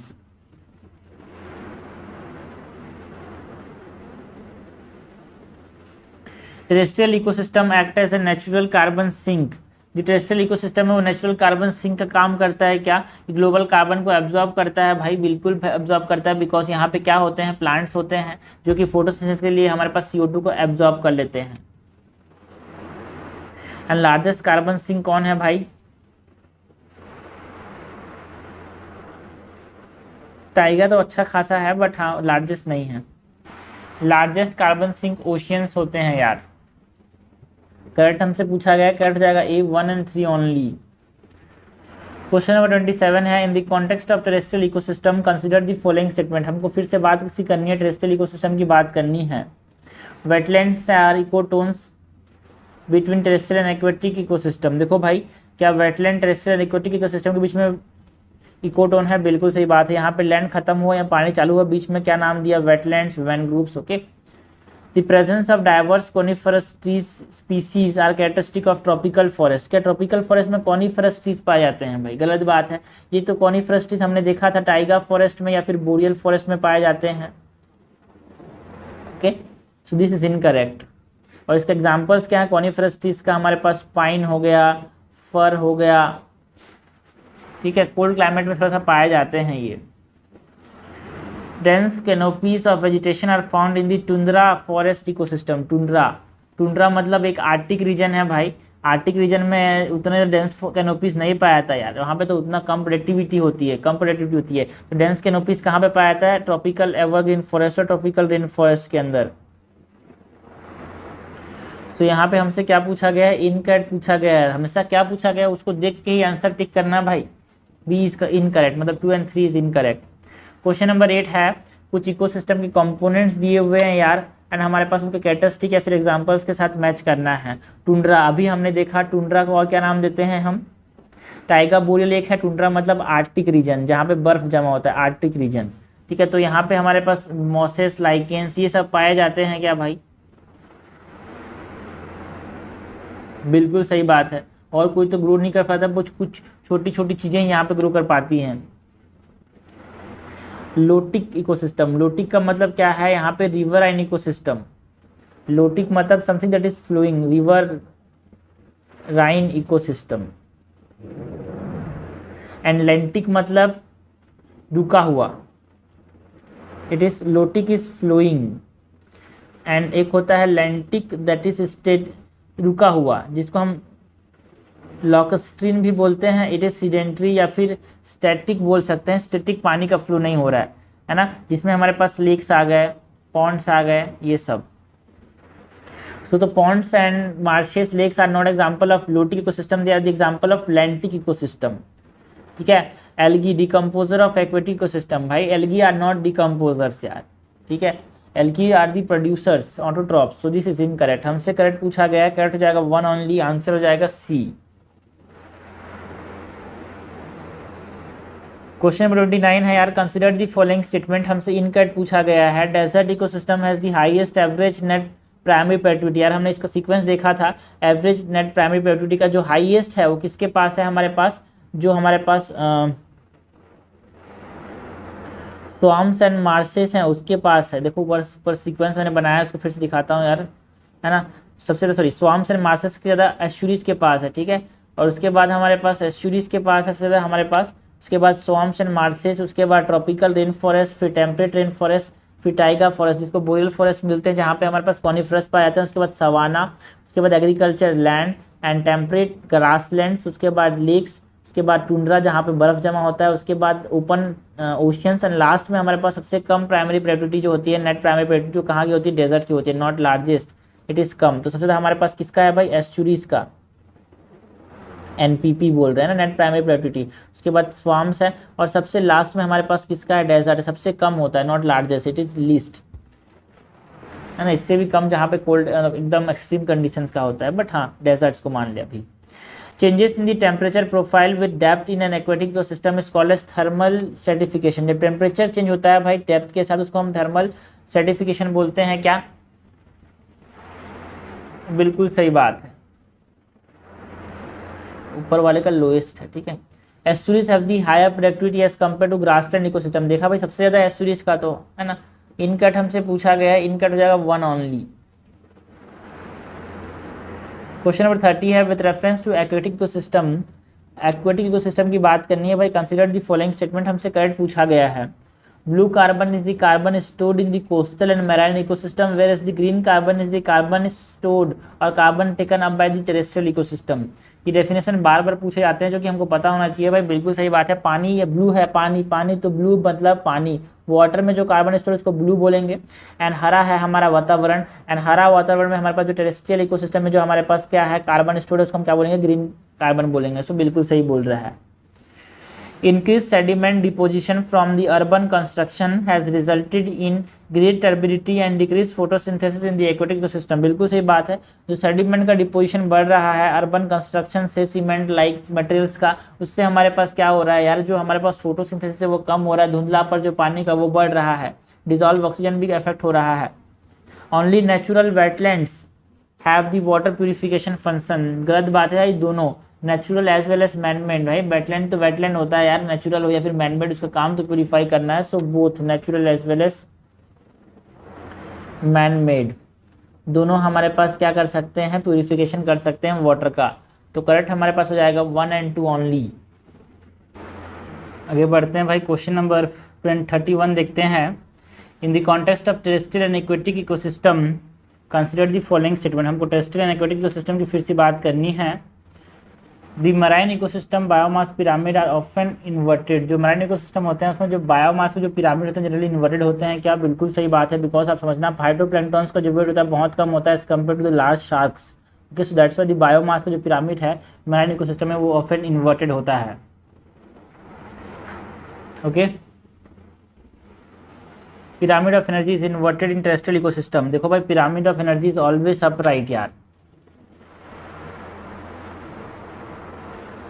चाहे टेरेस्ट्रियल हो चाहे एक्वेटिक हो।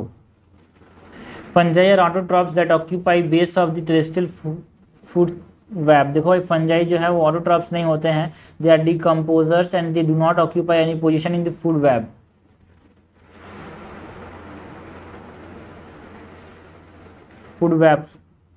फूड वेब में इनका रोल हो सकता है, बट हाँ पिरामिड में नहीं होता। ओके, सो करेक्ट हमसे पूछा गया, करेक्ट हो जाएगा C1 ओनली। क्वेश्चन नंबर 32 है, with reference to the aquatic ecosystem consider the following statement, हमको बात की करनी है यार, एक्वेटिक इकोसिस्टम की बात करनी है। ओके, तो एक्वेटिक इकोसिस्टम के बारे में बात करनी है। डेप्थ और water that affect the presence and type of life in the aquatic ecosystem, बिल्कुल सही बात है। वाटर डेप्थ पे डिपेंड करता है जो टाइप ऑफ इकोसिस्टम है, फिर टाइप ऑफ जो हमारे पास स्पीसीज वहाँ रहेंगे, type of life. Okay, so this is correct. Because आप समझना प्रेशर पे बहुत ज़्यादा डिपेंड करता है कि कौन सा एनिमल कहाँ रहेगा। बिकॉज ज़्यादा डेप्थ में जाएंगे तो हाई प्रेशर रहेगा, तो वहाँ पे जो है ना बहुत कम एनिमल्स पाए जाएंगे। The rise in temperature of the aquatic ecosystem will be less as compare to that of the terrestrial ecosystem, बिल्कुल सही बात है। जो हमारे पास स्पेसिफिक हीट होता है वो हमारे पास क्या होता है, पार्टी का वाटर का क्या होता है, ज़्यादा होता है as compare to the terrestrial ecosystem. मतलब जो अमाउंट चाहिए हमको हीट करने के लिए वो ज़्यादा है कहाँ पे, वाटर के अंदर। सो this is correct. Some marine organism create bioluminescence as a form of adaptation, बिल्कुल बिल्कुल बिल्कुल।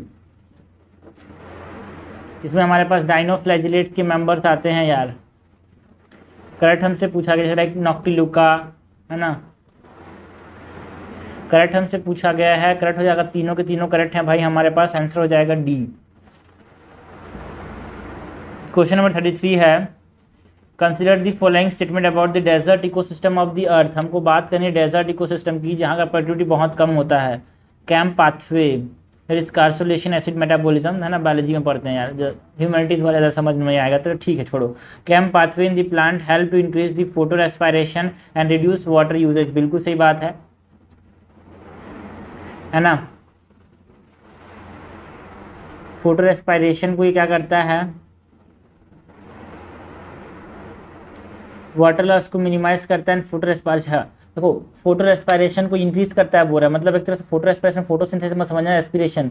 तो कैम्प पाथवे जो है रेस्पिरेशन को कम करता है, रिड्यूस वाटर यूजेज, तो दोनों को कम करता है। तो यहाँ पे हमने जल्दी में गलत पढ़ लिया यार, ठीक है। It reduce both photo respiration as well as water usage, so this is incorrect, है ना। The lowest net primary productivity of the terrestrial environment is found in desert, बिल्कुल सही बात है। डेजर्ट का जो एनपीपी है सबसे कम है, और एनपीपी सबसे कम हमने कहाँ का देखा था भाई, एस्चुरीज का। उसके बाद हमने देखा था स्वैम्प एंड मार्शेस का, एंड उसके बाद हमने कहाँ का देखा था, ट्रॉपिकल रेन फॉरेस्ट, है ना। उसके बाद टेम्परेट, उसके बाद सवाना, फिर टेम्परेट नहीं, सवाना से पहले taiga, that is also called as वो बोरियल फॉरेस्ट। उसके बाद हमने देखा था किसका, savanna and then temperate grassland, इस प्रकार से। तो लास्ट में सबसे हमारे पास क्या था, डेजर्ट।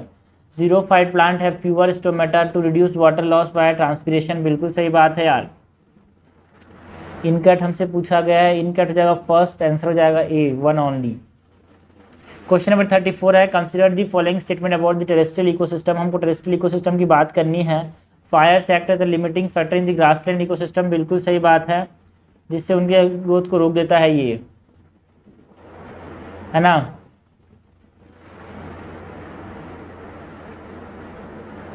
बुट्रेस रूट इन दी टुंड्रा वेजिटेशन, हमने देखा टुंड्रा मतलब क्या है, एक है टाइगा, टाइगा या फिर बोरियल फॉरेस्ट। टुंड्रा मतलब हमारे पास arctic vegetation. Help in nutrient uptake, जो बुट्रेस रूट होते हैं वो न्यूट्रिएंट अपटेक में हेल्प करते हैं क्या। देखो भाई ये जो बुट्रेस है ना, पहली बात तो ये टुंड्रा में नहीं पाए जाते, ये ट्रॉपिकल रेन फॉरेस्ट में पाए जाते हैं, एंड एक्स्ट्रा स्टेबिलिटी देते हैं उसको यार। सो this is incorrect, these are found in the tropical rain forest। Stem से निकलते हैं इस प्रकार से, और एक तरह से ये ज़्यादा एक्स्ट्रा स्टेबिलिटी देते हैं ये। The rate of decomposition is high in the tropical rain forest, बिल्कुल बिल्कुल बिल्कुल, बिकॉज वहाँ पे हॉट एंड ह्यूमिड कंडीशन देखने को मिलता है, which is favourable for decomposition. Bacteria यहाँ पे ज़्यादा अच्छे से काम कर सकते हैं। तो हमसे करेक्ट पूछा गया 1 and 3 करेक्ट, आंसर हो जाएगा सी। क्वेश्चन नंबर 35 है, in the context of terrestrial and aquatic ecosystem consider the following statement. Terrestrial and aquatic ecosystem की बात करनी है। Transpiration occur in both terrestrial and aquatic ecosystem, क्या टेरेस्ट्रियल एंड एक्वेटिक दोनों में ट्रांसपीरेशन होता है भाई, बिल्कुल होता है। लोग सोचेंगे पानी के अंदर कैसे ट्रांसपीरेशन होता है, भाई पानी के अंदर भी होता है, बुलबुले निकलते हैं, पानी निकलता है वहाँ से भी। ओके, ये सारे के सारे वेस्कुलर प्लांट्स में होता है भाई ट्रांसपीरेशन, एक्वेटिक में भी होता है, एंड टेरेस्ट्रियल में भी होता है। Intertidal zones do not experience an edge effect, गलत बात है भाई। जो इंटरटाइडल जोन्स है वहाँ पे भी एज इफेक्ट देखने को मिलता है। हम इकोटोन में देखा था एज इफेक्ट क्या होता है भाई, जहाँ पे दोनों जगह के स्पीसीज पाए जाते हैं। तो सपोज करो ये इंटरटाइडल जोन्स नहीं, समझ नदी है, ये रिवर है एंड ये सी है, तो यहाँ पे जो रीजन है ये इंटरटाइडल जोन है, तो यहाँ पे जो होंगे रिवर के स्पीसीज भी पाए जाएंगे प्लस सी के स्पीसीज भी पाए जाएंगे। सो यहाँ पे भी एज डिफेक्ट देखने को मिलता है। डू नॉट बोल रहा है, गलत बोल रहा है। Podzols are typical soil found in the boreal ecosystem. Boreal माने हमने देखा अभी अभी हमने टाइगा फॉरेस्ट, मतलब जहाँ पे कॉनिफरस देखने को मिलते हैं, कॉनिफेरस प्लांट देखने को मिलते हैं, क्या वहाँ पे हमारे पास पोडजोल्स देखने को मिलते हैं? बिल्कुल सही बात है। This are nothing but this are high latitude coniferous forest, जो हमको पता होते हैं, मतलब जो बोरियल फॉरेस्ट है, this are nothing but high latitude coniferous forest होते हैं। यहाँ पे पोडजोल्स पाए जाते हैं एंड पोडजोल्स ऐसे सॉइल होते हैं जो कि एसिडिक होते हैं, इनफर्टाइल होते हैं and limited value of agriculture यहाँ पे देखने को मिलता है यार। ओके, करेक्ट हमसे पूछा गया है, करेक्ट हो जाएगा 1 और 3, आंसर हो जाएगा ए। क्वेश्चन नंबर 36 है, consider the following statement, viviparity is a form of reproductive adaptation shown by the mangroves. बिल्कुल सही बात है यार। विविपेरी में बिकॉज सपोज करो ये प्लांट हो गया, यहाँ से अगर सीड नीचे गिरेंगे तो ये जो सॉल्ट वाटर है नीचे में उसमें ये क्या हो जाएंगे, हाइपोटोनिक सॉल्यूशन है तो इसमें ख़राब हो जाएंगे, ये जर्मिनेट नहीं कर पाएंगे। इसीलिए विविपेरी में क्या होता है, जो एम्ब्रियो होना है it begin to develop before it detach from the parent, ठीक है ना।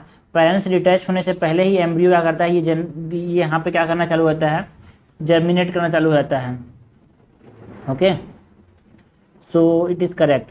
Pelagic zone are areas that are attach to the shore of the surrounding land. देखो भाई, पैलाजिक जोन्स होते हैं ना, वो एक ऐसे जोन होते हैं that does not in contact with the bottom और द शोर, है ना। एक ऐसे जोन जो कि समुद्र के तट से नीचे क्या बोलते हैं यार, हमने बोला जो गहराई है उससे जो कांटेक्ट में नहीं है, ना ही बॉटम के कांटेक्ट में है, ना ही शोर के कांटेक्ट में है, उसको हम बोलते हैं pelagic zone.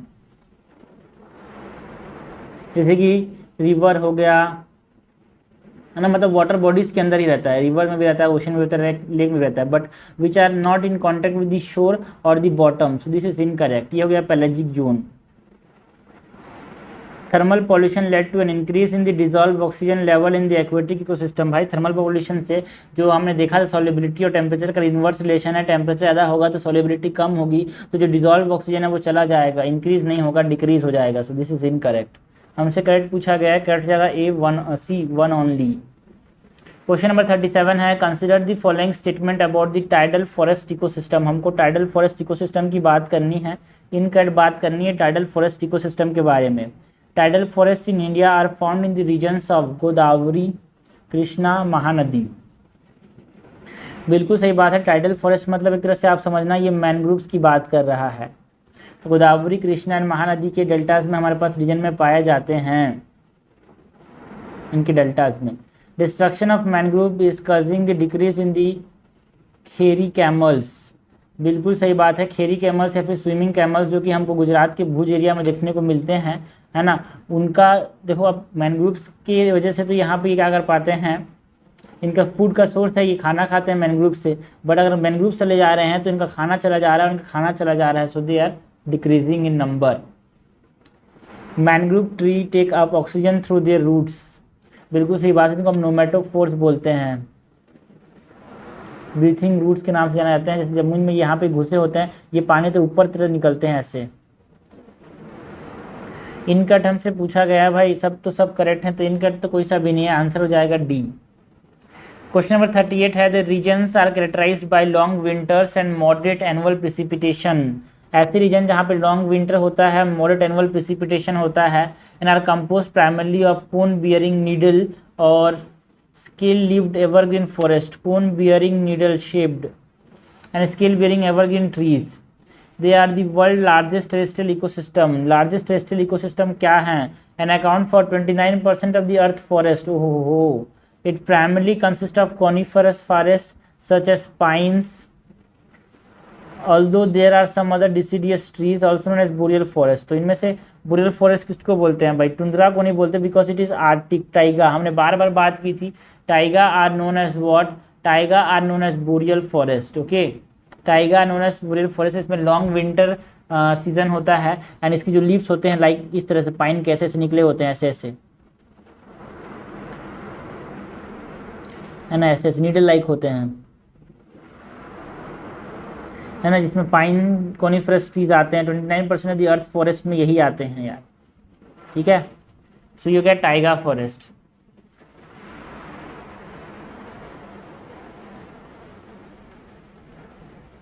Thirty 39 number question है, consider the following statement regarding the factor limiting the productivity of aquatic habitat. ऐसे कौन कौन से फैक्टर है जो कि एक्वेटिक प्रोडक्टिविटी को, है ना, कम कर रहे हैं, लिमिट कर रहे हैं? Cold water has less oxygen with respect to warm water that affect survival of aquatic organism. कि ये स्टेटमेंट सही है भाई? देखो, हमने बात की कि जो ऑक्सीजन जो होता है it is less soluble in warm water, तो जो कोल्ड वाटर होगा उसमें ज़्यादा ऑक्सीजन होगा क्या? बिल्कुल होगा यार। तो ये बोल रहा है लेस ऑक्सीजन बोल रहा है कोल्ड वाटर के साथ, गलत है। हमने देखा सॉल्युबिलिटी और टेम्परेचर का रिलेशन कैसा है यार? इट इज़ इनवर्स, टेम्परेचर कम तो सॉल्युबिलिटी ज़्यादा। Small change in water temperature pose a great threat to the survival of aquatic organism. बिल्कुल सही बात है ना। थोड़ा सा नैरो, क्योंकि यहाँ पे नैरो टेम्परेचर टॉलरेंस देखने को मिलता है एक्वेटिक ऑर्गेनिज्म के अंदर, इसीलिए थोड़ा सा भी अगर हमारे पास वाटर में चेंज हो रहा है तो यहाँ पे इसके सर्वाइवल में बहुत ज़्यादा अफेक्ट हो सकते हैं। और हमारे पास फिश मोर्टिलिटी का बहुत इंपॉर्टेंट कारण है ये। और दुनिया में जो ग्लोबल वार्मिंग है उसका अफेक्ट पड़ेगा वो एक्वेटिक ऑर्गेनिज्म पे पड़ेगा because they have very narrow temperature tolerance limit.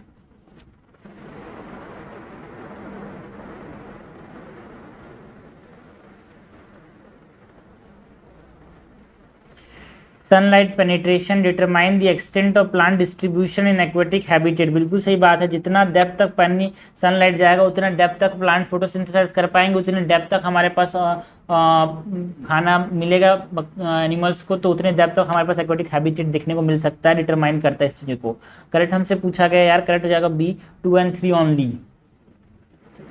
Question number 40 है, consider the following statement regarding food chain. हमको बात किसी करनी है फूड चेन की। In an aquatic ecosystem, the detritus food chain is the major conduit of energy flow.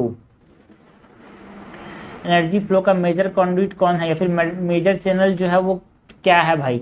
देखो, detritus food chain जो होता है ना वो कहाँ से स्टार्ट होता है? डेट्राइटिव या फिर डिकम्पोजर से, ठीक है। तो एक्वेटिक इकोसिस्टम के अंदर जो मेन कंडुइट है, एक्वेटिक इकोसिस्टम में जो मेन कंडुइट है वो क्या है हमारे पास? ये एनसीआरटी की लाइन है, it is grazing food chain,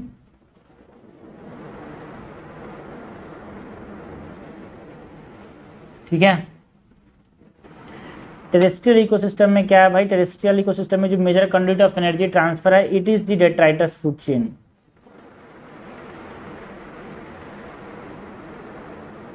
okay, so this is incorrect.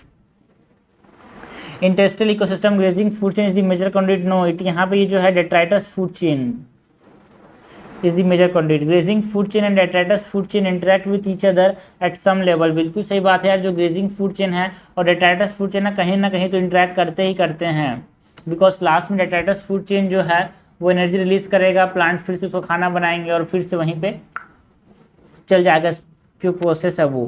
Correct हमसे पूछा गया है, करेक्ट हो जाएगा C3 ओनली। तो कभी नहीं भूलना भाई, जो major conduit of energy transfer NCERT की साफ साफ लाइनें हैं, है ना। Major conduit for energy transfer in aquatic ecosystem is grazing food chain and in terrestrial ecosystem it is detritus food chain. Conduit का मतलब क्या है? Channel for energy transfer. Question number 41 है, consider the following statement regarding eutrophication. तो हमको eutrophication की बात करनी है। यूट्रोफिकेशन मैं बताया था भाई, nutrient enrichment of the lake, and it can be both artificial and natural. It cause a tremendous increase in the primary productivity of the ecosystem. Eutrophication से प्राइमरी प्रोडक्टिविटी बढ़ जाती है, बिल्कुल सही बात है, बिकॉज न्यूट्रिएंट एनरिचमेंट हो जाता है यार, फर्टिलाइजर्स या फिर सीवेज की वजह से ऑर्गेनिक मैटर ज़्यादा हो जाता है, इससे वहाँ पे प्राइमरी प्रोडक्टिविटी बढ़ जाती है। एक्सेस एल्गल ग्रोथ होता है, प्लांट ग्रोथ होता है, जिससे हमारे पास क्या हो रहा है? प्राइमरी प्रोडक्टिविटी बढ़ जा रही है। So this is correct. It lead to a condition known as algal bloom which restrict the penetration of sunlight. बिल्कुल सही बात है यार, है ना। अब ऊपर की सतह पे क्या आ चुका है, ऊपर की सतह में एल्गल ग्रोथ हो चुका है, तो नीचे नहीं जा पाता सनलाइट, इसीलिए जो नीचे के जो ऑर्गेनिजम्स है वो तो डाई कर जाएंगे ना। It is primary seen in lakes and river due to leaching of phosphates और नाइट्रेट कंटेनिंग फर्टिलाइजर। बिल्कुल सही बात है, जो खेतों से या फिर जो फैक्ट्री से जो पानी जिसमें नाइट्रेट या फॉस्फेट है ना, वो जहाँ पे इस वाटर बॉडीज में जाते हैं तो वहाँ पे हमारे पास एल्गल ग्रोथ देखने को मिलता है। एंड इसी को तो हमने बोला क्या, यूट्रोफिकेशन। तो तीनों सही है भाई, तो इनकट हमसे पूछा गया है, इनकट हो जाएगा डी, कोई सा भी गलत नहीं है। क्वेश्चन 42 है, consider the following statement regarding estuarine ecosystem. हमको एस्चुराइन इकोसिस्टम की बात करनी है। करेक्ट हमसे पूछा गया है, an estuary is a semi enclose coastal body of water which is the most productive region. बिल्कुल सही बात है। एस्चुरीन में हमने देखा था नेट प्राइमरी प्रोडक्टिव सबसे ज़्यादा है, उसके बाद स्वाम्स एंड मार्शेस के अंदर। Glacial process and tectonic process are one of the two physical geographic और geomorphic process responsible for estuary formation. देखो भाई, जो एस्चुरी का फॉर्मेशन हुआ है ना, उसका मेन कारण क्या है, ग्लेशियल प्रोसेस है प्लस टेक्टोनिक प्रोसेस। ओके है ना। और कौन कौन से प्रोसेसेस के साथ एसोसिएटेड हैं भाई, है ना। राइजिंग सी लेवल भी एक प्रोसेस हो सकता है, movement of the sand and sand bar. तो चार प्रोसेस जो हैं they are mainly attributed to the formation of estuarine ecosystem. Okay, so glacial process, tectonic process, movement of the sand and sand bars and rising sea level. Third है, commercial fishing and siltation destroy the estuary ecosystem of Chilka lake which is part of the Montreux record. देखो भाई, मॉन्ट्रेक्स record में पहले था ये, है ना, but अब 2002 के अकॉर्डिंग इसको ना मॉन्ट्रेक्स रिकॉर्ड से हटा दिया गया है, क्योंकि यहाँ पे रिहेबिलिटेशन एक्टिविटी बहुत अच्छी से देखने को मिली। तो अभी इंडिया के अंदर सिर्फ 2 ही हमारे पास साइट्स जो कि है मॉन्ट्रेक्स रिकॉर्ड के अंदर, जहाँ पे बहुत अच्छा ऐसे वेटलैंड जिनको अच्छा खासा देख रेख करना पड़ता है, जिसमें लोकटक लेक है मणिपुर का, एंड केवलादेव नेशनल पार्क है राजस्थान के अंदर, भरतपुर के अंदर। So it is not the part of Montreux record now. Correct हमसे पूछा गया, करेक्ट जाएगा A1 एंड 2। क्वेश्चन नंबर 43 है, consider the following statement regarding desertification in India. हमको बात किसकी करनी है यार, डेजर्टिफिकेशन इन इंडिया की बात करनी है। India is not a signatory to the United Nation convention to combat desertification. गलत बात है। यूएनसीसीडी को इंडिया ने 1994 में ही, जो कि एस्टेब्लिश हुआ था, उसने 1994 में इसका सिग्नेटरी बन गया था यार, और रेटिफाई किया था 1996 में। तो नॉट अ सिग्नेटरी बोल रहा है, गलत बात है। हमने तो कोप 14 भी हेल्ड किया था 2019 में इंडिया में, जो कि यूएनसीसीडी के अंदर हुआ था, जहाँ पे हमने 26 मिलियन टन तक कार्बन डाइऑक्साइड डिफॉरेस्टेड लैंड है उसको रिस्टोर करने की बात की थी 2030 तक। Desertification and land degradation atlas so the state wide data, और स्टेट वाइज डाटा है ना, not wide, state wise data of land degradation is released by CSIR। जो डिग्रेडेशन है लैंड एंड डेजर्टिफिकेशन जो एटलस है उसको CSIR पब्लिश करता है क्या? No, it is by the space application centre.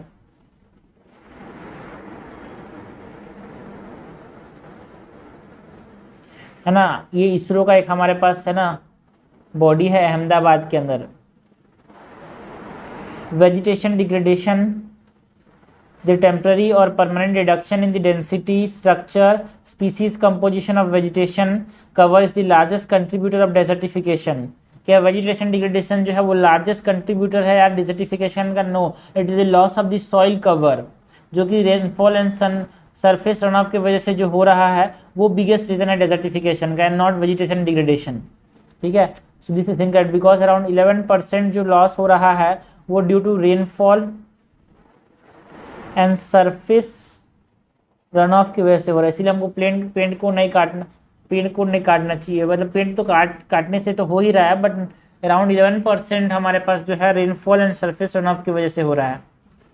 So not vegetation degradation but rainfall and surface, है ना। वेजिटेशन डिग्रेडेशन से अराउंड 9% वेजिटेशन मतलब डेजर्टिफिकेशन के लिए कंट्रीब्यूट करता है, बट जो rainfall and surface run off it contribute 11% to the desertification. India witnessed an increase in the level of desertification in 28 states and union territories between 2011-13 to 2018-19। क्या हमारे यहाँ desertification increase होते हुए दिखा है भाई? बिल्कुल बिल्कुल बिल्कुल दिखता है, तो दिखा है हमने को। ठीक है, इनकट हमसे पूछा गया है, इनकट हो जाएगा 1 2 3, आंसर हो जाएगा ए। क्वेश्चन नंबर 44 है, consider the following statement regarding the forest type in India. हमको फॉरेस्ट टाइप इन इंडिया की बात करनी है। The productivity and community stability of a boreal forest. हमने देखा बोरियल फॉरेस्ट मतलब कौन से फॉरेस्ट, टाइगा फॉरेस्ट, जहाँ पे कॉनिफरस देखने को मिलता है। Are low, the productivity and community stability of taiga forest और बोरियल फॉरेस्ट आर लो और lower than those of any forest ecosystem. बाकी फॉरेस्ट इकोसिस्टम से इनका जो प्रोडक्टिविटी है वो कम होता है, बिकॉज इनका जो सॉइल होता है ना उसमें पोर्टजोल्स होते हैं। हमने देखा पोर्टजोल्स होते हैं, है ना, इनके सॉइल में, एंड वो पोर्टजोल्स थोड़े से इनफर्टाइल टाइप के होते हैं यार, उनमें वाटर मॉइस्चर होल्डिंग कैपेसिटी कम होती है। तो बाकी के जैसे कि ट्रॉपिकल रेन फॉरेस्ट हो गए, डिसीडियस फॉरेस्ट हो गए, टेम्परेट फॉरेस्ट हो गए, उनसे इनका प्रोडक्टिविटी कम होता है। ये भी फॉरेस्ट ही है बट उनसे प्रोडक्टिविटी कम होता है। Tropical dry evergreen forest are found throughout the northern part of the country except in the north east. क्या नॉर्थ ईस्ट में ट्रॉपिकल ड्राई एवरग्रीन फॉरेस्ट नहीं पाए जाते भाई, है ना। देखो भाई, पहली बात तो जो ट्रॉपिकल ड्राई एवरग्रीन फॉरेस्ट है ना वो कहाँ पे पाए जाते हैं, नॉर्दर्न इंडिया में नहीं पाए जाते हैं। ये तमिलनाडु, आंध्र प्रदेश, कर्नाटका के कोस्ट में पाए जाते हैं, ठीक है। सो इट इज़ इनकरेक्ट यार कि ये नॉर्दर्न पार्ट में पाए जा रहे हैं, वो गलत है ना। हमारे पास नॉर्दर्न पार्ट में हमारे पास डिसीडियस फॉरेस्ट पाए थे, नॉट एवरग्रीन फॉरेस्ट। जो कोस्टल रीजन है आंध्र प्रदेश का, तमिलनाडु का, कर्नाटका का, वहाँ पे ये पाए जाते हैं tropical dry evergreen forest. Wet evergreen तो हमारे पास Andaman and Nicobar, western Ghats and north east में पाए जाते हैं। Sub alpine forest extend from Kashmir to Arunachal Pradesh between 2900 to 3500 metre. देखो अल्पाइन फॉरेस्ट जो होते हैं ना वो हाइट पे होते हैं, माउंटेन फॉरेस्ट हो गया, फिर अल्पाइन फॉरेस्ट बोले आपसे तो वो हाइट पे होते हैं, और कश्मीर से अरुणाचल प्रदेश तक ये पाए जाते हैं, बिल्कुल सही बात है। ये माउंटेन शब्द ही बोले तो माउंटेन शब्द is something that is more than 1000। Mountain जो फॉरेस्ट है वो 1000 से लेके 2000 मीटर्स तक पाए जाते हैं, याद रखना। अल्पाइन भी 1000 से 2000 तक, मतलब अल्पाइन और ऊंचे होते हैं, ठीक है। करेक्ट हमसे पूछा गया है यार, करेक्ट हो जाएगा 1 और 3, आंसर हो जाएगा सी। क्वेश्चन नंबर 45 है, consider the following statement about deforestation. हमको डिफॉरेस्टेशन की बात करनी है। The deforestation declaration was signed by 100+ countries which represent over 90% of the forest across the world. तो देखो भाई, इसको साइन किसने किया था, जो हमारे पास डिफॉरेस्टेशन डिक्लेरेशन है उसको, बिल्कुल 26 ग्लासगो जो हमारे पास COP26 हुआ था ग्लासगो समिट, उसमें हमारे पास declaration on forest and land use sign हुआ था। अराउंड 143 कंट्रीज ने इसको साइन किया था, जो कि 90% ऑफ द फॉरेस्ट को, जिन देशों में 90% ऑफ द फॉरेस्ट आ जाता है। India is the signatory of the deforestation declaration. देखो भाई, इंपॉर्टेंट इसलिए क्वेश्चन हमसे पूछा गया है, उन कुछ देशों में है जिन्होंने क्या नहीं किया, बिकॉज 143 कंट्रीज ने साइन किया है, बट उन कुछ देशों में है जहाँ इंडिया उन कुछ देशों में आता है जिन्होंने इसको साइन नहीं किया यार, ठीक है। India is not a signatory to this, because हमारे पास इंफ्रास्ट्रक्चर डेवलपमेंट एंड ट्रेड के लिए डिफॉरेस्टेशन करना जरूरी हो जाता है, सो इसीलिए इसको इंडिया ने साइन नहीं किया है। बिकॉज हमने इसको अगर साइन कर दिया तो हमारे पास अमेंडमेंट की जरूरत पड़ जाएगी फॉरेस्ट कंजर्वेशन के अंदर, जिससे दिक्कतें आ जाएगी इंफ्रास्ट्रक्चर प्रोजेक्ट्स में, इसीलिए हमने इसको साइन नहीं किया।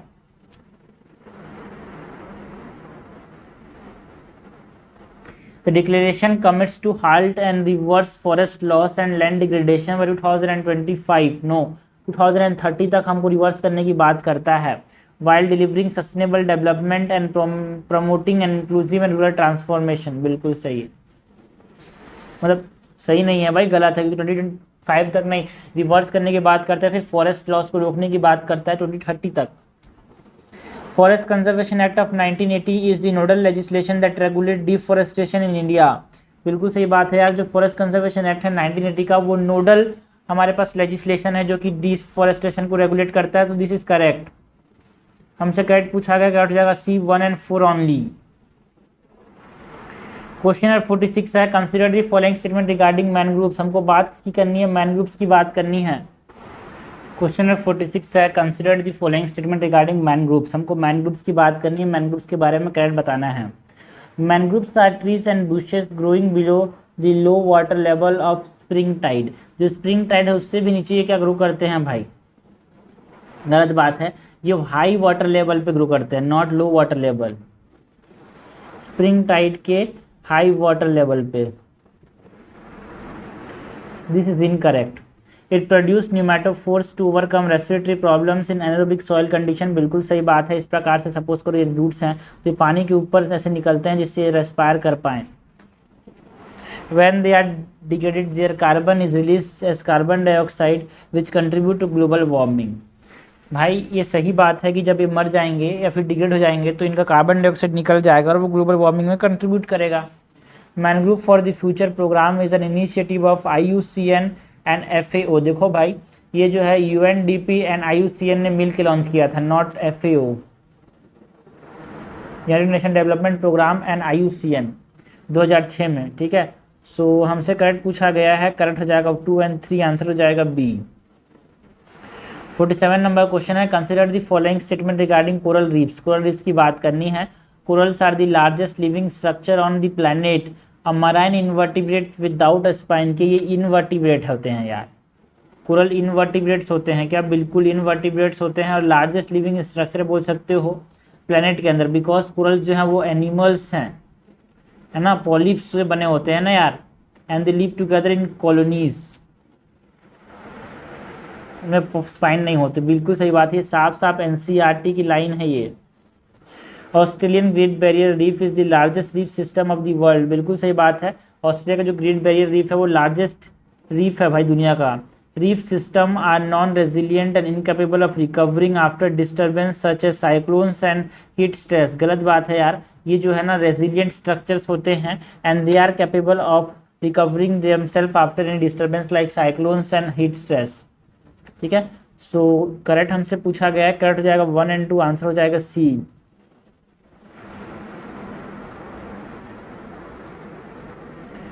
क्वेश्चन नंबर 8 है, consider the following statement regarding coral reefs. Coral reefs की बात करनी है। Corals has a symbiotic relationship with zooxanthellae that assist the coral in nutrient production through it's photosynthetic activity. बिल्कुल सही बात है, एक पॉलिप होता है, इसके बाहर जूजेंथली होता है। Polyp provide space for zooxanthellae to live and zooxanthellae provide polyp the food through photosynthesis. Second क्या है, The corals are generally fast growing colonies of plant while zooxanthellae are slow growing animals। देखो भाई zooxanthellae slow growing होते हैं क्या, ये हमको अच्छे से पता होना चाहिए, है ना। जो zooxanthellae होते हैं ना वो पहली बात तो क्या है, फास्ट ग्रोइंग प्लांट है। ठीक है, zooxanthellae are what, fast growing plant, they are not animals. ठीक है, हमारे पास कोरल्स क्या है, दे आर एनिमल्स। हमने बात की ना इनवर्टिब्रेट्स की, तो corals are animals and they are slow growing and zooxanthellae are plants, तभी तो फोटोसिंथेसिस कर रहे हैं, and they are fast growing. Plant are more fastly growing as compare to animals यार। ठीक है, तो ये इनकरेक्ट हो गया। While the majority of the coral reefs are found in tropical and subtropical water, they are also deep water corals in the colder region. बिल्कुल सही बात है यार, कोल्डर रीजन्स में भी हमारे पास कोरल्स पाए जाते हैं। मैं ये नहीं बोल रहा हूँ कि नॉन सलाइन वाटर में कोरल्स पाए जाते हैं। Corals are generally found in the saline water and they are also found in cold regions. याद रखना, दोनों में कंफ्यूज मत होना, नॉन सलाइन एरिया और कोल्ड वाटर दोनों अलग अलग है। नॉन सलाइन एरिया में पाने के चांसेस बहुत कम है कोरल्स को, बट हाँ कोल्डर रीजन में पाए जा सकते हैं। Among the four major reefs around 4 major reef area in India, gulf of Kutch are found to be very rich in species diversity. देखो भाई सबसे ज़्यादा जो 4 रीजन है हमारे पास, Andaman and Nicobar, Lakshadweep, gulf of Mannar and gulf of Kutch, यहाँ पे हमारे पास क्या पाए जाते हैं, कोरल्स पाए जाते हैं। और सबसे ज़्यादा रिच कहाँ पे है, not gulf of Kutch, it is around the Andaman and Nicobar, जहाँ पे रिच कोरल स्पीसीज देखने को मिलते हैं। सो करेक्ट हमसे पूछा गया है यार, करेक्ट क्या हो जाएगा, first is correct and third is correct, answer हो जाएगा B। क्वेश्चन नंबर 49 है, consider the following about the India state of forest report. हमको बात किसकी करनी है, India state of forest report 2021 में जो आया था। देखो अब ये रिसेंट न्यूज़ में तो नहीं है, लेकिन आप समझना भाई, आपको समझना है कोई भी रिपोर्ट अगर न्यूज़ में रहती है तो उसके बारे में आपको हर चीज़ पता होनी चाहिए। ये भी हम यहाँ पर सीख रहे हैं। मैं नहीं बोलूँगा ये आएगा ही आएगा, मैं ये भी नहीं बोलूँगा ये नहीं आएगा, बट हमको एक चीज़ सीखनी है कि इस प्रकार के क्वेश्चन आते हैं। कोई भी रिपोर्ट न्यूज़ में रहता है तो उससे क्वेश्चन आ सकता है। तो इसके बारे में बात करते हैं। India state of forest report, और उतना पुराना भी नहीं है, 2021 में आया था भाई। और यूपीएससी करंट अफेयर का जो दायरा है वो किसी ने बताया नहीं कि 1 साल का आएगा, 2 साल का आएगा, कभी भी आ सकता है। There has been increase in the forest cover across the country as compare to 2019 में जो आया था उसके कंपेरिजन में 2021 में हमारे पास फॉरेस्ट कवर इंक्रीज हुआ है क्या? बिल्कुल 2% से इंक्रीज हुआ है, ऐसा इस डाटा ने बदला। India state of forest report is an annual publication of the forest survey of India, के एक एनुअल पब्लिकेशन है भाई ना, it is a biennial publication, हर 2 साल में आता है। एंड इसको पब्लिश कौन करते हैं? फॉरेस्ट सर्वे ऑफ इंडिया, बिल्कुल सही बात, जो कि ministry of environment, forest and climate change के अंदर आता है। This report has for the first time assessed forest cover in tiger reserve, tiger corridor and the green Gir forest which houses the Asiatic lion. पहली बार, हाँ, जो Indian forest state report था, India state of forest report 2021, उसने पहली बार tiger conservation और tiger reserves पे फॉरेस्ट को असेस किया, इससे पहले कभी नहीं हुआ था गिर फॉरेस्ट में और टाइगर कॉरिडोर्स में। तो करेक्ट हमसे पूछा गया, करेक्ट जाएगा 1 और 3, आंसर हो जाएगा ए। क्वेश्चन नंबर 50 है यार, consider the following statement regarding seaweeds. हमको बात करनी है समुद्री घासेस की, सी वीड्स की बात करनी है। Seaweed is the primitive marine non-flowering marine fungi with roots। देखो भाई क्या क्या बोल दिया है, फंजाई बोल दे रहा है यार, हट। These are non-flowering algae, ठीक है। So these are not fungi, these are non-flowering algae।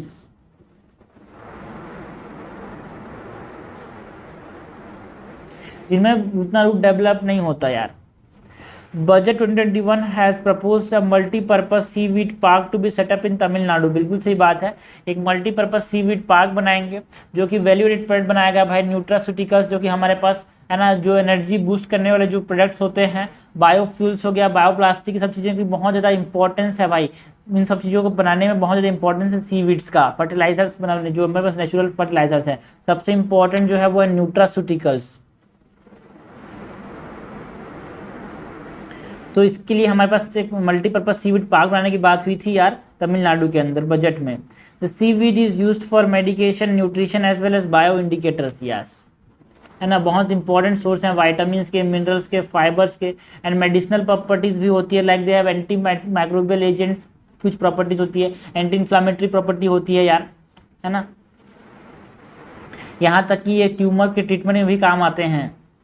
तो हमसे करेक्ट पूछा गया है, करेक्ट हो जाएगा यहाँ पे 2 और 3, आंसर हो जाएगा सी। क्वेश्चन नंबर 51 क्या है भाई? इन the context of coral consider the following statement. फिर से बात किसी करनी है, कोरल बहुत इंपॉर्टेंट है यार एक्वाटिक इकोसिस्टम में। तो coral triangle is located in Indian ocean consisting of Maldives, Mauritius, Madagascar, Comoros and other near by islands. क्या ये स्टेटमेंट सही है भाई? देखो, ये जो कोरल ट्राइंगल है ना, वो इंडियन ओशियन के अंदर नहीं है भाई, ये वेस्टर्न पैसिफिक ओशियन के अंदर है,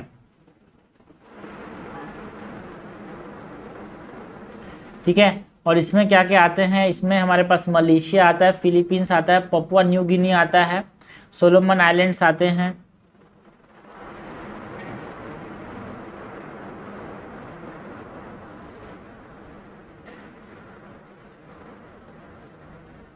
है ना, Timor and Solomon islands.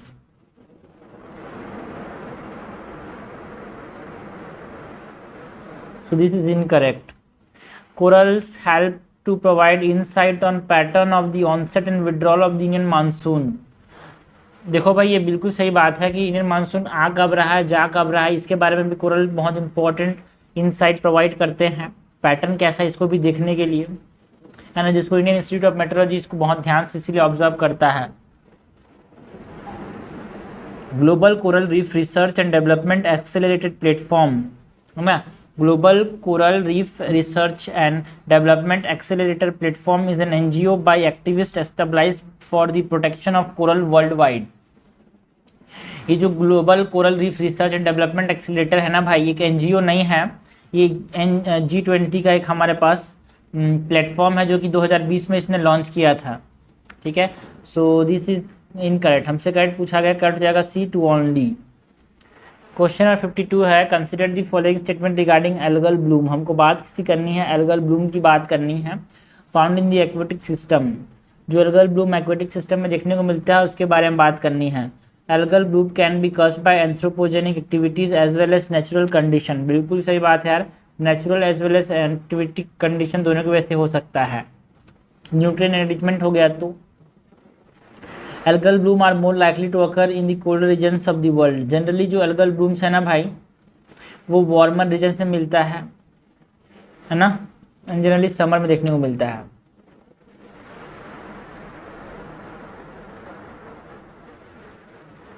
Blue green algae bloom occur due to agriculture and urban run off in the aquatic system. बिल्कुल सही बात है यार, जब एग्रीकल्चर रन ऑफ जिसमें फर्टिलाइजर्स के नाइट्रेट्स एंड फॉस्फेट्स होते हैं, उसके वजह से भी हमारे पास यहाँ पे ब्लू ग्रीन एल्गी का ब्लूम देखने को मिलता है। इनकट हमसे पूछा गया है, इनकट हो जाएगा 2 ओनली, आंसर हो जाएगा ए। ओके 53 नंबर क्वेश्चन है यार। Consider the following statement regarding Seabed 2030 project. जो सीबेट 2030 प्रोजेक्ट है उसके बारे में हमसे पूछा गया है। The Seabed 2030 project is a collaborative project between Nippon Foundation of Japan and the General bathymetric chart of the ocean. बिल्कुल सही बात है यार, जो हमारे पास ग्लोबल इनिशिएटिव है जिसमें हमारे पास जापान का एक नॉन प्रॉफिट ऑर्गेनाइजेशन इंक्लूडेड है, इसका नाम है निप्पन फाउंडेशन, और एक दूसरा है जो कि है general bathymetric chart of the ocean. बिल्कुल सही बात है, जो कि यूएन ओशियन कॉन्फ्रेंस में लॉन्च किया गया था।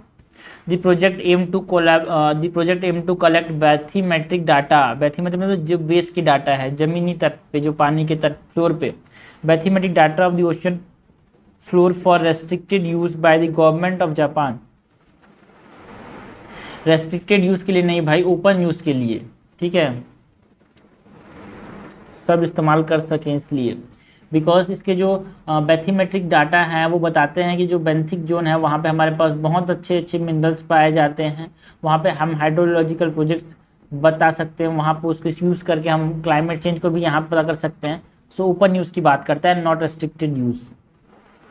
The project can help in understanding ocean circulation, tides and biological hotspots। बिल्कुल सही बात है यार, हमसे कट पूछा गया है, कट हो जाएगा 1 और 3, आंसर हो जाएगा डी।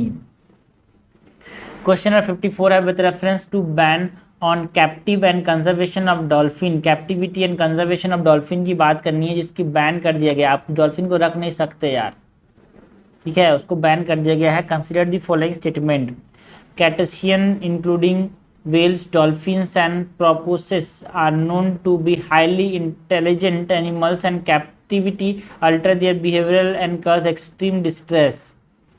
ये बात सही है यार, है ना, इनमें बहुत ज़्यादा इंटेलिजेंस देखने को मिलता है। अगर आप इसको बंद कर रख लोगे एक बोले तो एक्वेरियम टाइप की चीज़ों में, है ना, तो यहाँ पे हमारे पास चीज़ें जो होगी इसको इनका बिहेवियर अफेक्ट हो जाएगा और डिस्ट्रेस भी कर सकता है। इनको क्या बोलते हैं, कैटेशियंस बोलते हैं, नॉट क्रस्टेशियन। क्रस्टेशियंस में तो प्रॉन्स आते हैं, क्रैब्स आते हैं, बट यहाँ पे ये है कैटेशियंस, याद रखना, कंफ्यूज किया जा सकता है। Recently the ministry of environment, forest and climate change announce the October 5 as national dolphin day. बिल्कुल सही बात है, October 5 को नेशनल डॉल्फिन डे यहाँ पे हम सेलिब्रेट करते हैं, या फिर गंगा रिवर डॉल्फिन डे बोल सकते हैं। Under conservation efforts project dolphin is aimed at conserving the fresh water dolphin only. देखो भाई, यहाँ पे जो डॉल्फिन के कंजर्वेशन एफर्ट्स में हम fresh water as well as जो हमारे पास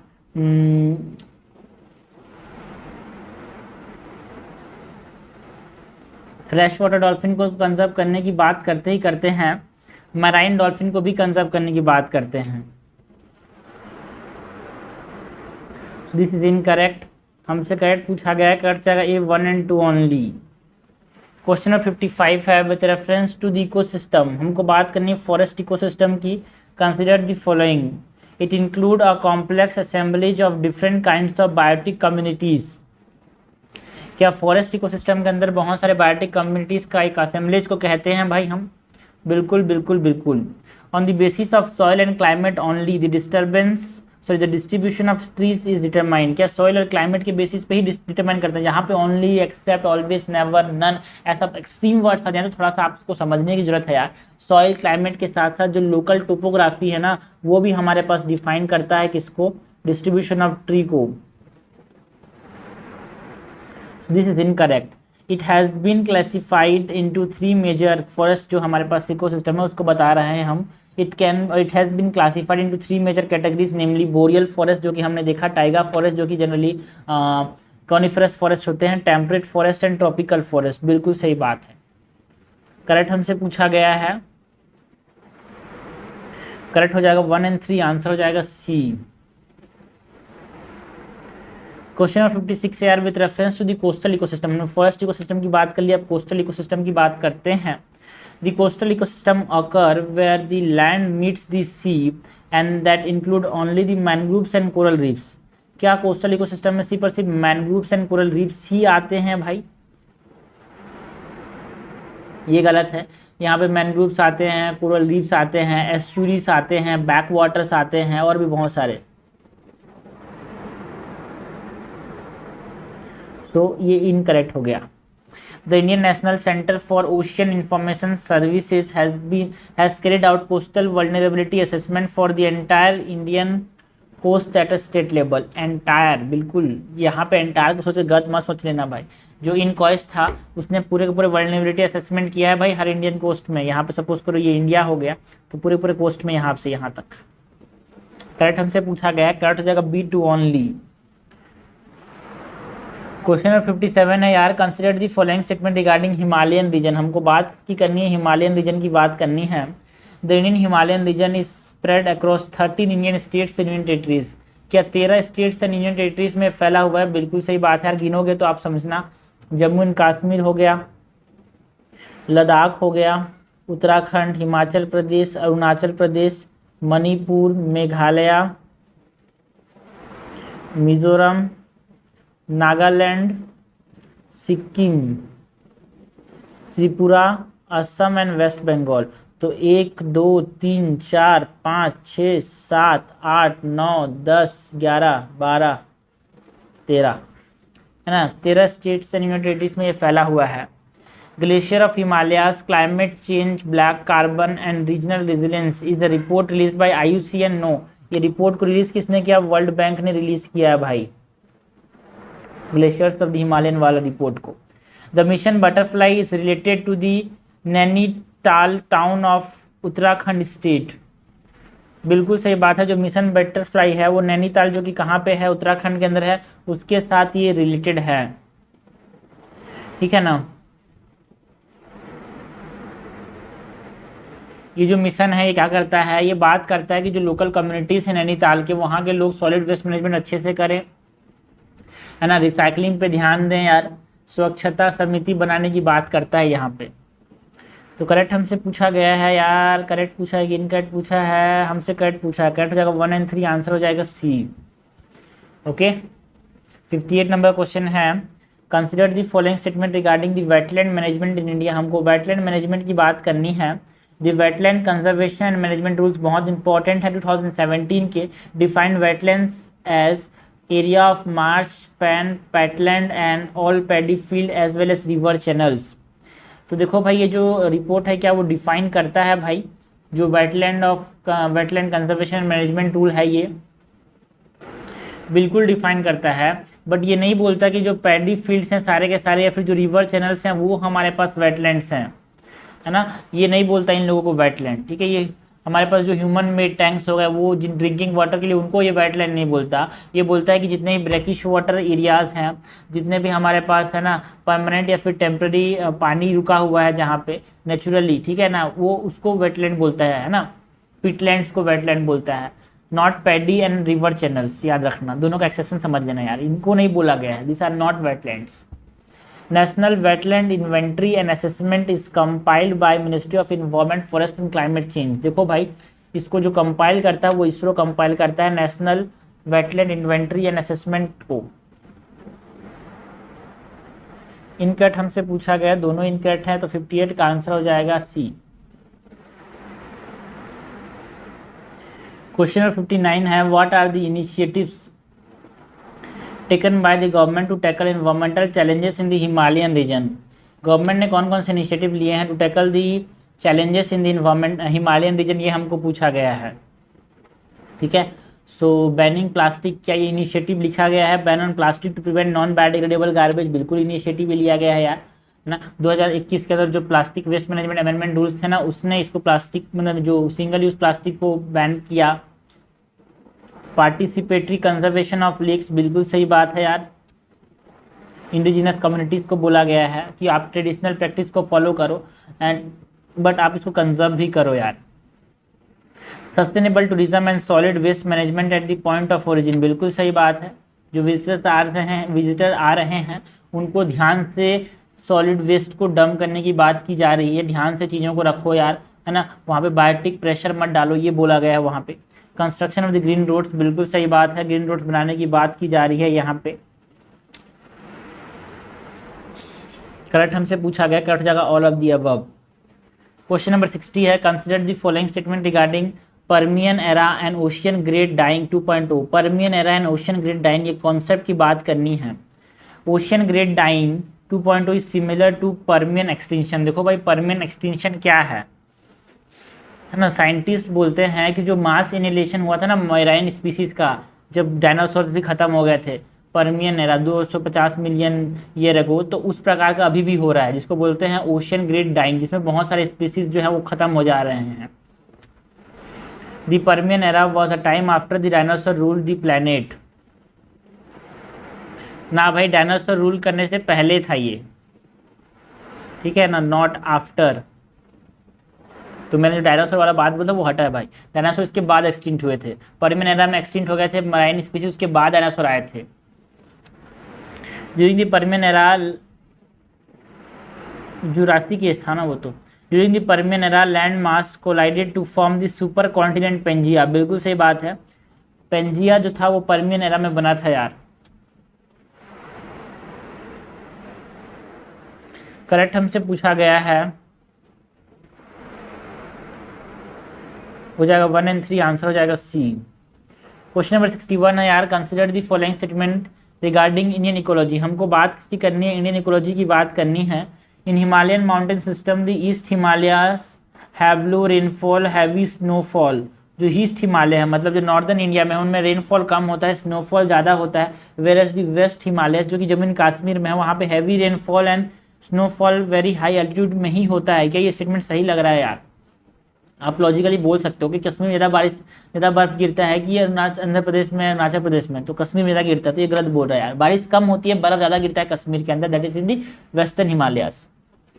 tropical rain forest region of India is distributed in areas of western Ghat, north east India and Andaman and Nicobar. जो ट्रॉपिकल रेन फॉरेस्ट हैं वो इन एरियाज में पाए जा रहे हैं, बिल्कुल सही बात है। Mangrove swamp of Sundarbans are delta of Ganga and Brahmaputra, बिल्कुल सही। करेक्ट हमसे पूछा गया, करेक्ट हो जाएगा सी 2 और 3 only.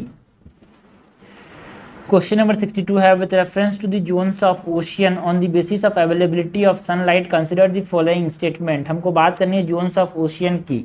Only photosynthesis take place in the photic zone due to availability of light. क्या सिर्फ और सिर्फ फोटिक जोन में हमारे पास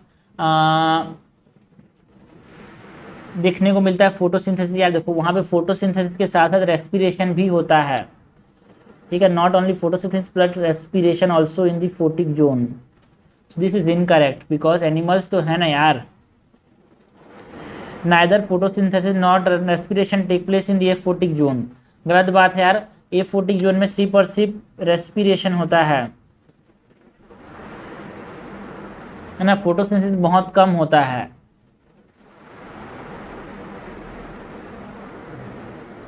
एक इंपॉर्टेंट लाइन है कि respiration occur in all depth of ocean। So aphotic zone जहाँ पे ऑक्सीजन कंजम्पशन होता है तो रेस्पिरेशन होगा ही होगा ना भाई, ठीक है। एंड एफोटिक जोन को प्रोफंडल जोन भी बोलते हैं, एफोटिक को प्रोफंडल भी बोलते हैं। हमसे करेक्ट पूछा गया है भाई, करेक्ट यहाँ पे कोई सा भी नहीं है, so neither 1 not 2 is correct, answer हो जाएगा डी। क्वेश्चन नंबर 63 है, with reference to the zone of ocean consider the following statement. हमको बात किसकी करनी है भाई? जोन ऑफ ओशियन की बात करनी है। सबसे पहले circalittoral zone is dominated by algae. जो सरका लिटोरल जोन्स होते हैं वहाँ पे dominated by algaes, no it is incorrect because जो सरका लिटोरल जोन होते हैं और सरका लिटोरल जोन वहाँ पे हमारे पास सिसाइल एनिमल्स रहते हैं जो ज़्यादा मूव नहीं करते, लाइक ऑयस्टर्स, ठीक है। जो हमारे पास एल्गीज होते हैं ना, they dominate the region of infralittoral zone. Circalittoral zones में हमारे पास सेसाइल एनिमल्स रहते हैं, example are oysters. Subtidal zone is never expose to atmosphere. देखो भाई एक्सट्रीम वर्ड है तो ये सोच के गलत मत कर देना, है ना। जो सब टाइडल जोन्स होते हैं वो कभी भी एक्सपोज नहीं होते, क्या? बिल्कुल बिल्कुल बिल्कुल, है ना। ये lowermost part of the neritic zone है जो कि ओशन के इंटरटाइडल जोन से नीचे होते हैं, so they are never expose to the atmosphere. सही है, करेक्ट हमसे पूछा गया, कट जाएगा बी। ठीक है, सो हमारे पास सपोज करिए ये समुद्र का तट है, ठीक है, ये तट है, ये यहाँ पे इधर तट हो गया एंड यहाँ पे इधर पानी है, ठीक है, ये पानी हो गया, ठीक है। तो ये हाई टाइड हो गया, लो टाइड सबसे नीचे, ठीक है। सो इधर जो हम लोग बोलते हैं इस एरिया को क्या बोलते हैं भाई? लिटोरल, फिर इंफ्रा लिटोरल, फिर सिक्का और सर्का लिटोरल।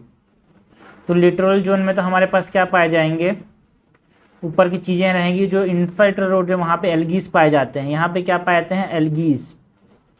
एंड सी कैटेगरी में हमने देखा यहाँ पे क्या पाए जाते हैं? सेसाइल एनिमल्स लाइक ऑयस्टर्स, ठीक है। और ये ऊपर वाला जो है वो हाई टाइड हो गया, ये वाला, ये लो टाइड। एंड ये जो सब टाइडल एरिया होता है इट इज़ नेवर एक्सपोज यार, it is never expose, this is atmosphere, it is never expose, ठीक है। सो हमसे क्या पूछा गया है? करेक्ट पूछा गया है, करेक्ट हो जाएगा B2 only. Okay, question number 64 है, consider the following statement with reference to Indian Himalayan region. हमको बात किसकी करनी है? इंडियन हिमालयन रीजन की बात करनी है। It generate plethora of service only for Himalayan inhabitants and has a permanent snow cover and glacier. क्या यहाँ पे परमानेंट स्नो कवर होता है यार? हाँ, देखो उसके लोगों के लिए तो वो सर्विसेज देता ही देता है, उसके साथ साथ जो उसके बाउंड्रीज के बाहर रहते हैं उनके लिए भी, बिकॉज ग्लेशियर मेल्ट करेंगे तो पानी देगा यार, है ना। एंड ऐसा नहीं है कि ये परमानेंट स्नो कवर में ही रहता है, ठीक है ना। Among other services it's large area, large area जो है वो परमानेंट स्नो कवर के अंदर रहता है, बट हाँ कुछ एरिया यहाँ पे नदियों के फॉर्म में भी रहते हैं, ठीक है। सो इट इज इनकरेक्ट। इनहेबिटेंट्स को देता नहीं, बाहर के लोगों को भी देता है यार, है ना। कार्बन सिंक भी है ये तो।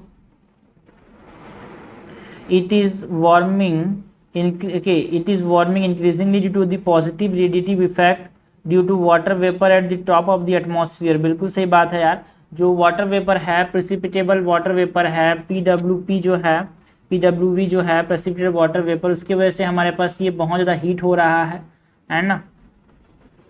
एंड जो ये प्रेसिपिटेबल वाटर वेपर होते हैं ना, इनके पास ज़्यादा हीटिंग प्रॉपर्टी होती है, इसका ज़्यादा रेडिएटिव इफेक्ट होता है as compare to the aerosols. Correct हमसे पूछा गया, करेक्ट जाएगा B2 ओनली। क्वेश्चन नंबर 65 है यार, consider the following statement regarding Indian state of forest report 2021 में जो आया था, जहाँ पे फॉरेस्ट कवर बढ़ा है 2% से बोल रहे थे 2019 के मुकाबले। हर 2 साल में आता है ये, है ना। And forest survey of India release करता है, जो कि ministry of environment forest and climate change के अंदर काम करता है। India state of forest report is prepared by the forest survey of India which has been mandated to assess the forest and tree resource of the country. बिल्कुल सही बात है, forest survey of India release करता है इसको। The total forest and tree cover of the country is 24% approximately of the geographical area of the country. बिल्कुल सही बात है यार।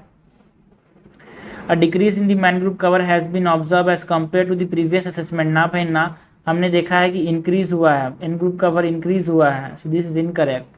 In terms of forest cover, a percentage of total geographical area top 5 states are। First cover के term में हमारे पास जो परसेंटेज जोग्राफिकल कवर है, मध्य प्रदेश के ज़्यादातर एरिया जो है वो फॉरेस्ट कवर में आते हैं यार ना। अगर हम लोग एरिया वाइज देखें तो लार्जेस्ट मध्य प्रदेश के अंदर है, बट अगर हम परसेंटेज जोग्राफिकल कवर की बात करें तो यहाँ पे मिजोरम के अंदर जो एरिया है, सबसे ज़्यादा जो एरिया है वो फॉरेस्ट के अंदर आता है। उसके बाद अरुणाचल प्रदेश, उसके बाद मेघालय, उसके बाद मणिपुर, उसके बाद नागालैंड। तो परसेंटेज एरिया कवर की बात करें अगर तब, है ना। मैक्सिमम फॉरेस्ट कहाँ पे है यार? मैक्सिमम फॉरेस्ट एरिया की बात करें तो वो सबसे ज़्यादा कहाँ पे है, एमपी के अंदर है। फिर है ना largest forest cover is MP, उसके बाद अरुणाचल प्रदेश में सबसे ज़्यादा फॉरेस्ट है ना, एंड उसके बाद हमारे पास छत्तीसगढ़ के अंदर, एंड उसके बाद उड़ीसा एंड महाराष्ट्र। ठीक है, सो हमको परसेंटेज कवर की बात करनी थी, इसीलिए यहाँ पे ये गलत हो जाता है यार। करेक्ट हमसे पूछा गया है, करेक्ट तो यहाँ पे सिर्फ और सिर्फ फर्स्ट एंड सेकंड है, आंसर हो जाएगा ए।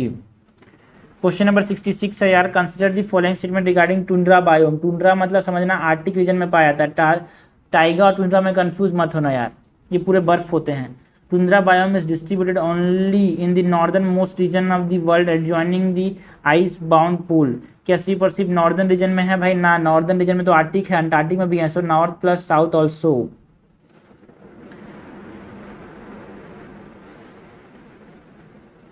This biome is devoid of tree except stunted shrubs, ground flora including lichen, mosses and sedges। बिल्कुल सही बात है, यहाँ पे उतने ट्रीज नहीं हैं यार, लाइकन मॉसेस ये सब हैं। Rising global average temperature turning the tundra into a source of green house gas emission. बिल्कुल सही बात है, बिकॉज इसके अंदर बहुत सारे मीथेन डिपोजिशन है यार, तो ग्रीन हाउस गैस का एमिशन करता है मीथेन एंड कार्बन डाइऑक्साइड का। Global warming create potential feedback loop that encourage further destabilisation of the tundra ecosystem. बिल्कुल सही बात है, यहाँ से ग्रीन हाउस गैस निकलेंगे और ज़्यादा वार्मिंग होगी, और ज़्यादा बर्फ पिघलेगा, और ज़्यादा ग्रीन हाउस गैस निकलेंगे, तो एक हमारे पास एक फीडबैक लूप बन जाता है। करेक्ट हमसे पूछा गया है, करेक्ट हो जाएगा 2, 3, 4, आंसर हो जाएगा ए। 66 नंबर के बाद 67 नंबर क्वेश्चन है, विथ रेफरेंस टू कैल्प। हमको कैल्प फॉरेस्ट की बात करनी है, this are nothing but brown algae, है ना। Kelps are large green algae. देखो भाई ये हमारे पास क्या बोल रहा है, kelps are large green algae बोल रहा है ना, हमको पता है kelps are large brown algae seaweed that can survive freezing temperature and even grow under ice. तो ये गलत हो गया यार, है ना। ये सही बात है कि लाइक फ्रीजिंग टेम्परेचर में सर्वाइव कर सकते हैं, डार्कनेस में सर्वाइव कर सकते हैं, अंडर सी आइस भी सर्वाइव कर सकते हैं, but this are not green algae, this are brown algaes. Kelps are rich in iron and iodine. बिल्कुल बिल्कुल बिल्कुल, आयरन, आयोडीन, कैल्शियम, फाइबर्स, है ना, इसी तो न्यूट्रास्यूटिकल्स बनाने में इस्तेमाल करते हैं इनको। हमने देखा भी था कैल्प पार्क बनाने की बात हो रही थी, seaweed park. Forest, kelp forest can help protect coastline erosion by decreasing the eroding power of the waves during storms. बिल्कुल सही बात है, मैनग्रोव्स कैसे ये भी हमको बचा सकते हैं स्टॉर्म्स से। करेक्ट हमसे पूछा गया, करेक्ट हो जाएगा बी। लास्ट क्वेश्चन है 68 नंबर का, the India state of forest report, जिसको रिलीज करता है forest survey of India under the ministry of forest Environment, Forest and Climate Change, released by the Ministry of Environment, Forest and Climate Change. In the context of this, consider the following statement. The report has included first time a chapter of the forest cover assessment in tiger reserve, tiger corridor areas। हमने देखा था कि हाँ tiger areas, tiger corridors में भी यहाँ पे पहली बार कितना एरिया कवर है फॉरेस्ट का, इसने बताया। गिर फॉरेस्ट की भी बात की थी। All tree patches that have canopy density of more than 10% and area of 1 hectare of more in size are included as forest cover। देखो भाई बिल्कुल सही बात है, फॉरेस्ट कवर किसको बोलेंगे उसका एक डेफिनेशन बताया, जहाँ पे 10% ज़्यादा कैनोपी कवर है और एक हेक्टेयर से ज़्यादा साइज में फॉरेस्ट कवर है, तो उसको हम क्या बोलेंगे, मतलब 1 हेक्टेयर से ज़्यादा वहाँ पे ट्री के पैचेस हैं तो उसको हम बोलेंगे forest cover. Indian institute of forest management is the nodal agency for preparing the state of forest report. बच्चों को अभी तक पता हो चुका होगा कि it is the which agency, it is the forest survey of India. Correct हमसे पूछा गया, करेक्ट हो जाएगा ए 1 and 2 ओनली। तो हमने क्वेश्चंस देखे भाई, है ना। इकोसिस्टम जो मैराइन एंड एक्वेटिक इकोसिस्टम है, sorry terrestrial and aquatic ecosystem है उसके